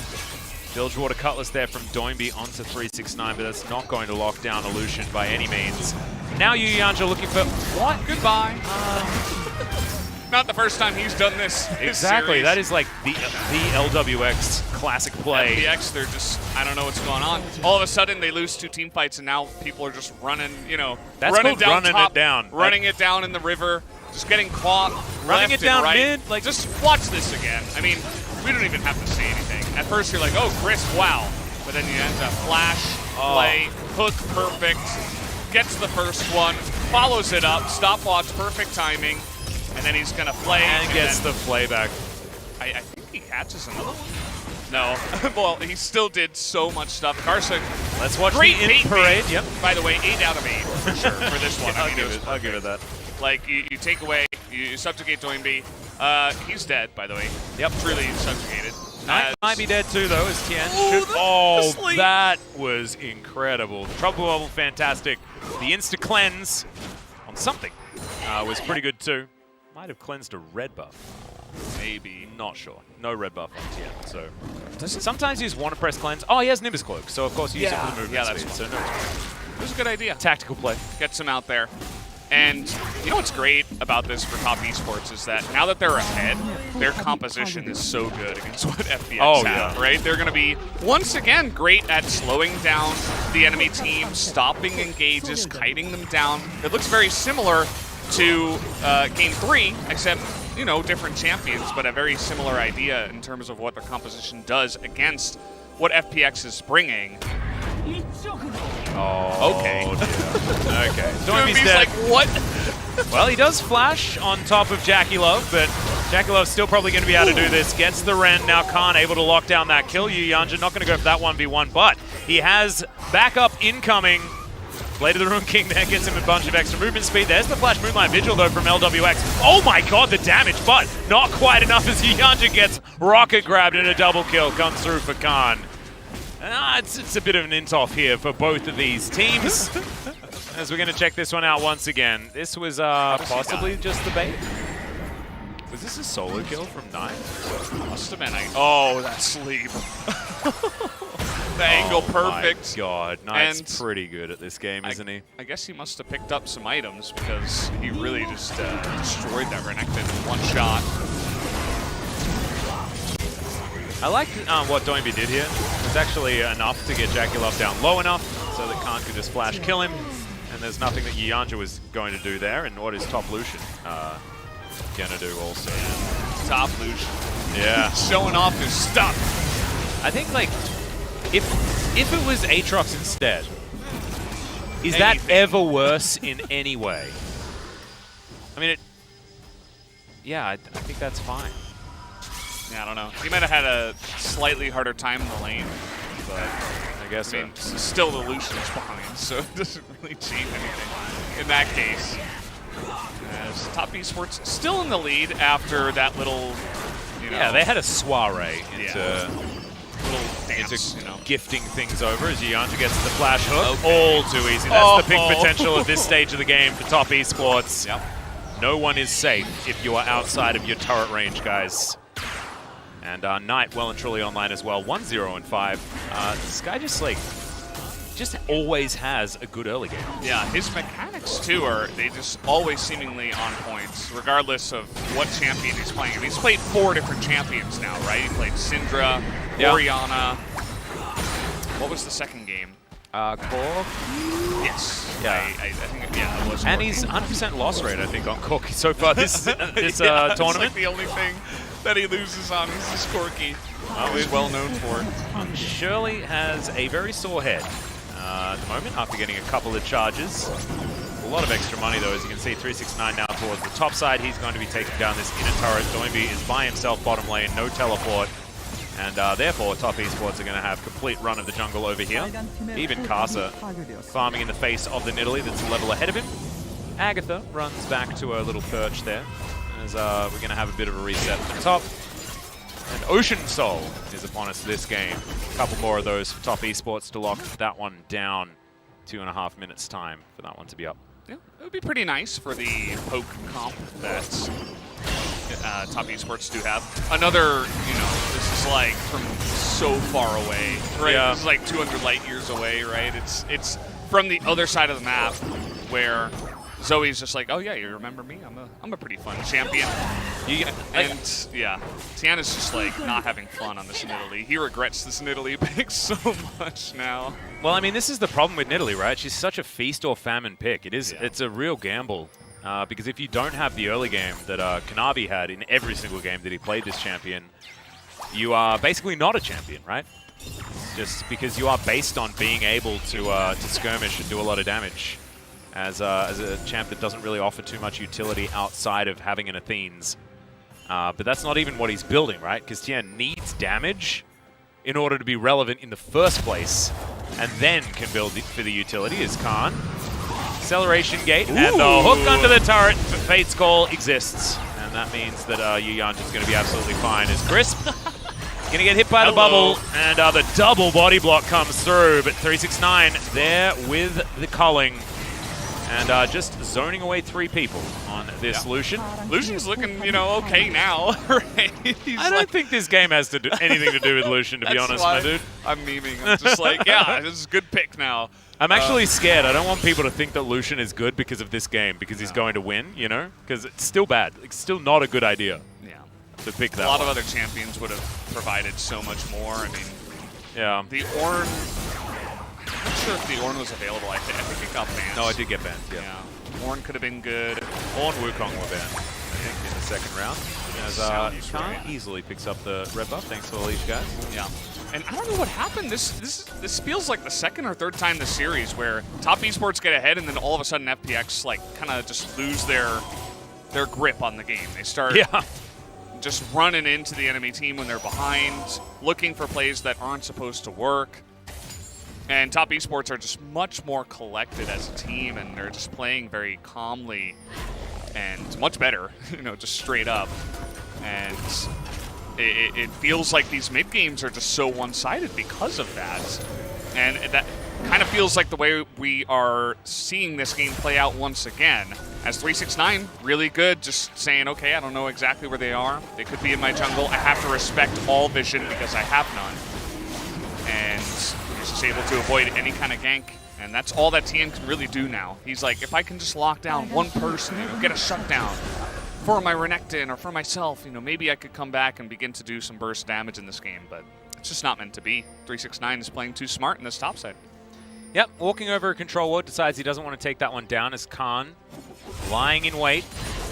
Not a lot of vision available here for Top Esports, as you can see, so that's why 369 took the most safe route. And he's going to be absolutely fine here as well. Soul point now for Top Esports, 4.5 minutes, as they got a free dragon. Now Khan's going to dive onto 369. Now maybe he's overextended, but Khan's taking a lot of damage here. The culling interrupted pretty immediately as Casa comes in, puts down the pillar, but would have liked that actually against Khan. Going to possibly subjugate him to death. Remember that buff lasts for a long time and does get some speedy ground. And then on the back end, that's a very dead Tian. That was a one-shot. To 4 deaths now. Now Baron has been alive for 30 seconds, and Top Esports wants to say that that's enough time for Baron to be alive, and we'll just take it. They easily have the damage. They will be able to pick up this Baron. FPX knows it. They're just going to split push. But it's just really intelligent play once again by 369. He knows that if they're there, that they're going to clean up too, because his teammates were there to back him up then. Earlier on, when he was playing very passively, he didn't have support. Strategic they were instinct. actually, yeah, they were waited waiting for 369 for the Lucian. That's very smart as well. So it's, you know, it is kind of strategic hinting. It's baiting. He gets in their face. He doesn't know exactly if they're still there, but if they are, oh my he's God, like, okay, they're gonna die anyway, even if I die. I'm so sorry, Papa Smithy, but it's tactical inting. Yes. He's already come up with the term. This exists. Tactical instinct. There you go. Ah, he's our Papa as well. We should know that. Khan's going to get exhausted. Played back destroyed. The Ren set's coming on in. Fate's Call comes down. Casa does get the tribute, so he's going to be absolutely fine. Zoe picks up the kill on the Aphelios to double for Jackie Love, and they're going to just barrel down this top lane exactly. I don't know whether Tien's going to be able to help out, and Doinby nowhere to be seen. Finally teleports back. But this minion wave is just going to be carried forwards. 369 just going to kill Tien, but he does go golden, buys a few extra seconds, and it looks like the minion wave is where Doinby's going just to try and get some backdoor bonus for these Nexus turrets. Good play. Yeah, he's going to try and buy some time there. LWX available in another 5 seconds. Thankfully, it's 22 minutes into the game, so the death timers are actually very short. Yeah. And Doinby continues his merry jaunt towards the top side of the map. Doinby's play is going to save the game here. If he just dies in the front and they have a minion wave with Baron buff, top esports can probably just focus down the turrets in the Nexus, but it's not going to happen that way. Even if Doinby dies here, it's like, okay, I mean... The fact that they're chasing him this whole way is actually genius. Because he's going to have Slice, he's going to have Dice. Zoom in. He's dead now, but that took a long time. Poor Renekton. You did it for your team. Well done. Yep. Let's have a look at how this all unfolded. Wallet's pretty heavy. Khan says, I'm pillared.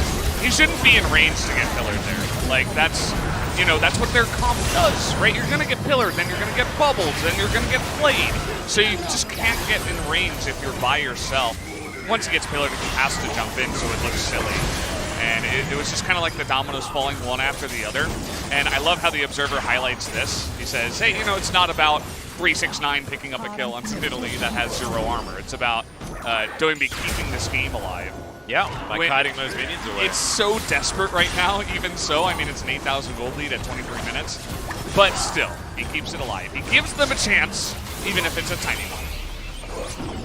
Well, Bubble not going to find the target, but you can throw out so much non-committal CC here on the side of top esports. They're 8,000 gold in the lead. Certainly staring down the barrel of a 3-1 victory over the 2019 World Champions. This top esports squad is, I don't know, they've really come alive since Jackie Love joined the team. They are really starting to prove themselves a superpower of the LPL. Will be phenomenal to watch during the summer season, starting in a few weeks' time. I mean, clearly in this tournament, they are playing the best by far. I mean, JDG didn't really show up. You know, they kind of got crushed by FPX in the semifinals. Another hook. Yep, Casa gets hooked up. He's got Subjugate though. Not going to flash because he doesn't have it available. Doinby getting taken down low as Jackie Love trying to bounce around. Avoids the pounce. Stays alive for so damn long. And in the meantime, gets a couple of kills. It was taken down. Yuyanja still alive as Khan's underneath his turret. Knight blocking so that Yuyanja could get back. And 369 is going to taxi this minion wave forward. Yuyanja was tanking that turret. Probably didn't want to there as 369 is booped around. Khan is going to escape. Doinby able to lock that one down as Knight does have himself the skirmishes and he's going to utilize it there onto Doinby, who's burning down to that red buff as the minions doing some work. Kuldameek comes in. There's the ace that Knight delivers to FPX. He hasn't died yet. His Magize is well and truly stacking up at this point. He's bought one every game. That's the kind of play we want. And this is why you pick Blitzcrank. Even when you're really far behind, you can almost win team fights if you just eliminate one person right away. Unfortunately, even with Aphelios getting insane AoE damage with everybody bunched up, it didn't matter. And it was 4v5. Yeah. Lucian wasn't even there. He was split pushing the bottom side. And then kind of looked silly there at the end. He dies to Doinby, who is desperately trying to carry his team. Unfortunately, FPX aren't quite letting him do that here, as it's been pretty one-sided here so far. The Ocean Soul is on the cards. 21 stacks. Yeah, He's just a casual 5-0-11, never mind. Knight is like always playing he's like always smurfing solo queue when he plays, somehow, you know? Yeah. Even against the world champions of 2019. He's like, you know, they're okay. Yeah. I'll just bite the dice every single game. No big deal. Except the Corki game, I think he did, by the way. All the other 3 games that he has won. Just showing, you know, how much value that item can have. Especially Remember, from only one Nexus turret as well. Baron's going to be up in 40 seconds time. Ocean Soul is, of course, here. I don't know whether we even mentioned that. Too much craziness was happening. But it's going to mean the top esports are going to be basically impossible to kill in a team fight. And here is said team fight. Crisp gets taken down extremely low. Gravitum does some work as Moonlight Vigil did land. But top esports move back. They use their, you know, global warmogs that all of them have with this Ocean Soul. Knight with the Shirelias is very scary. Tian gets moved. As Khan now down to about half health. The last Nexus turret going to go down, and this could just be the MSC Championship right here, right now for top esports. We're witnessing the birth of some new contenders for the World Championship here, as top esports will win the mid-season cup, but not before they've taken a few glory kills, and there it is. Still, the FPX flares will fly, but congratulations to top esports. They will be your MSC champions. Yeah, and after the semifinals, I think a lot of people were looking at this team and saying, seems like it should be an easy win for this team. They proved it today. They had the one hiccup in Game 2, where FPX actually were able to use their weird and wonky kind of compositions to catch top esports off guard, but they were absolutely the better team tonight as they dominated 3 games that they did win in pretty excellent fashion. I mean, these weren't just straight wins. They didn't go to 40 minutes in close games. All 3 of their wins were just like dunkaroonies, you know? Like, I gotta invent new words to try to experience and find a way to describe how much they were defeating FPX. 也证明了自己。那现在我们身边也是卡萨，想问问我们的卡萨，因为今天你也是拿到2场的 MVP 嘛？你觉得拿下这一场的比赛，对于你们来说意味着什么呢？会不会非常的开心呢？ 因为春决确实是有点遗憾嘛，然后我觉得这一次我们确实是跨出这一步吧，我感觉我们之后还能够拿更多冠军，还会有更多的进步的空间。那接下来想问问阿水，我相信在你们经过了今天我们的这一个比赛当中，很多人可能都会对你有非常多的支持，或者说很多的期待，所以你会觉得说这一次对于你们来说意味着什么呢？就是我觉得这个冠军对 TOP 来说还是就非常有意义的吧，因为 我来滔博满打满算还没超过2个月，但是就是因为滔博之前就是可能就是打的成绩也不算很好，但是我们这一次就是在2个赛区的季中杯上我们能拿冠军的话，我觉得对于我们不管对于我们还是对于其他选手来说都是就一个很大提升吧，因为这也算心魔的一步吧。 The question I asked Jackie Love is about how does he feel about this championship and what does it mean to the whole team? And the answer is this definitely means a lot to us because I joined Top Esport just about 2 months ago, and now we just like across all the shortcomings and also all the obstacles, and we step up as a team.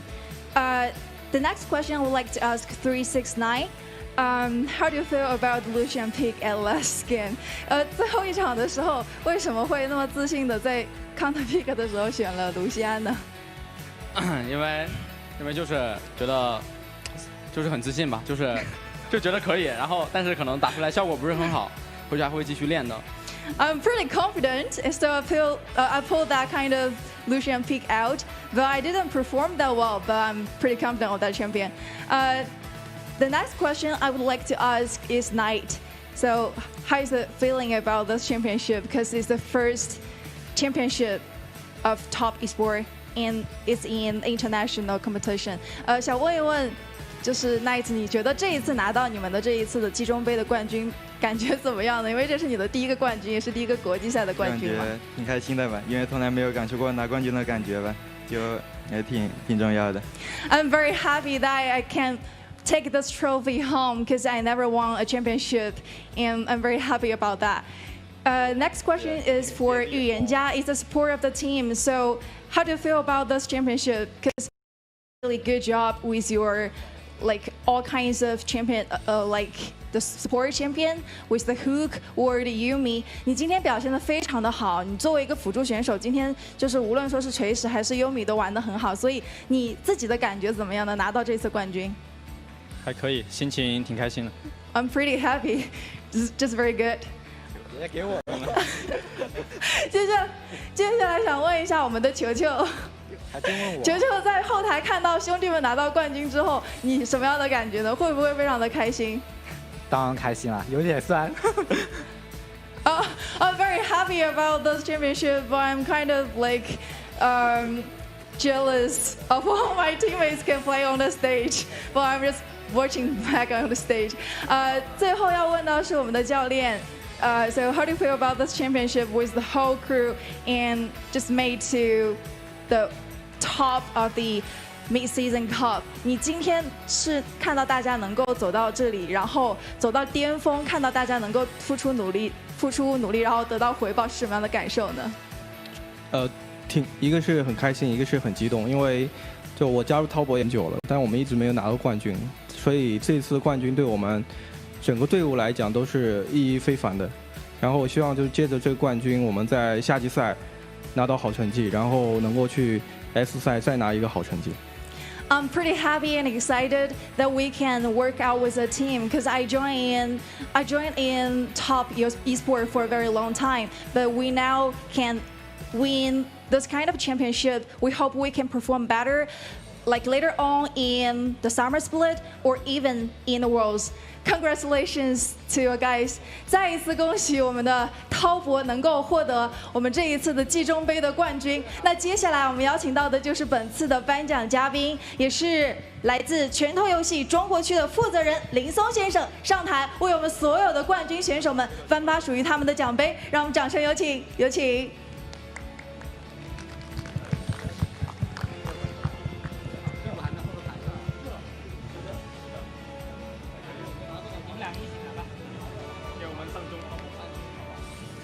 再一次感谢我们的颁奖嘉宾，也恭喜我们的所有的选手们可以获得这样的一个奖杯，也证明着我们的赛区在变得越来越强大。那我们接下来呢，也是再一次恭喜他们，把画面交给我们的解说席。谢谢。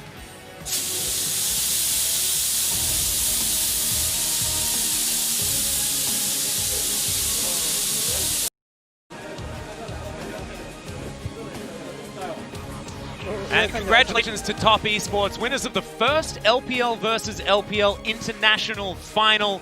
And I know that didn't look like a cup to you guys, but that was the mid-season cup, and that thing is worth 600 grand. So, look, it did look like a plank, but it's worth a whole lot more than that, and it means so much to these players as well. You saw Yuyanjalake proving to us how much of a rookie he is. You know, he hasn't even really gotten used to doing interviews yet, and he's schooling kids on the rip. I liked it. It was good. Yeah, exactly. Yeah, man, I mean, you were really good. You were excellent today on the Thresh, and he definitely deserves that win, and I think he should pick up the Pog for the last game. Oh, straight up. I hope we get to see that. I think we are going to see it. We did put the vote in, and someone took it away. So True. Whether they took it away to put it in the bin and say, Valdanalist, you don't deserve to vote. It was obviously Knight's player of the game. Silly Billy.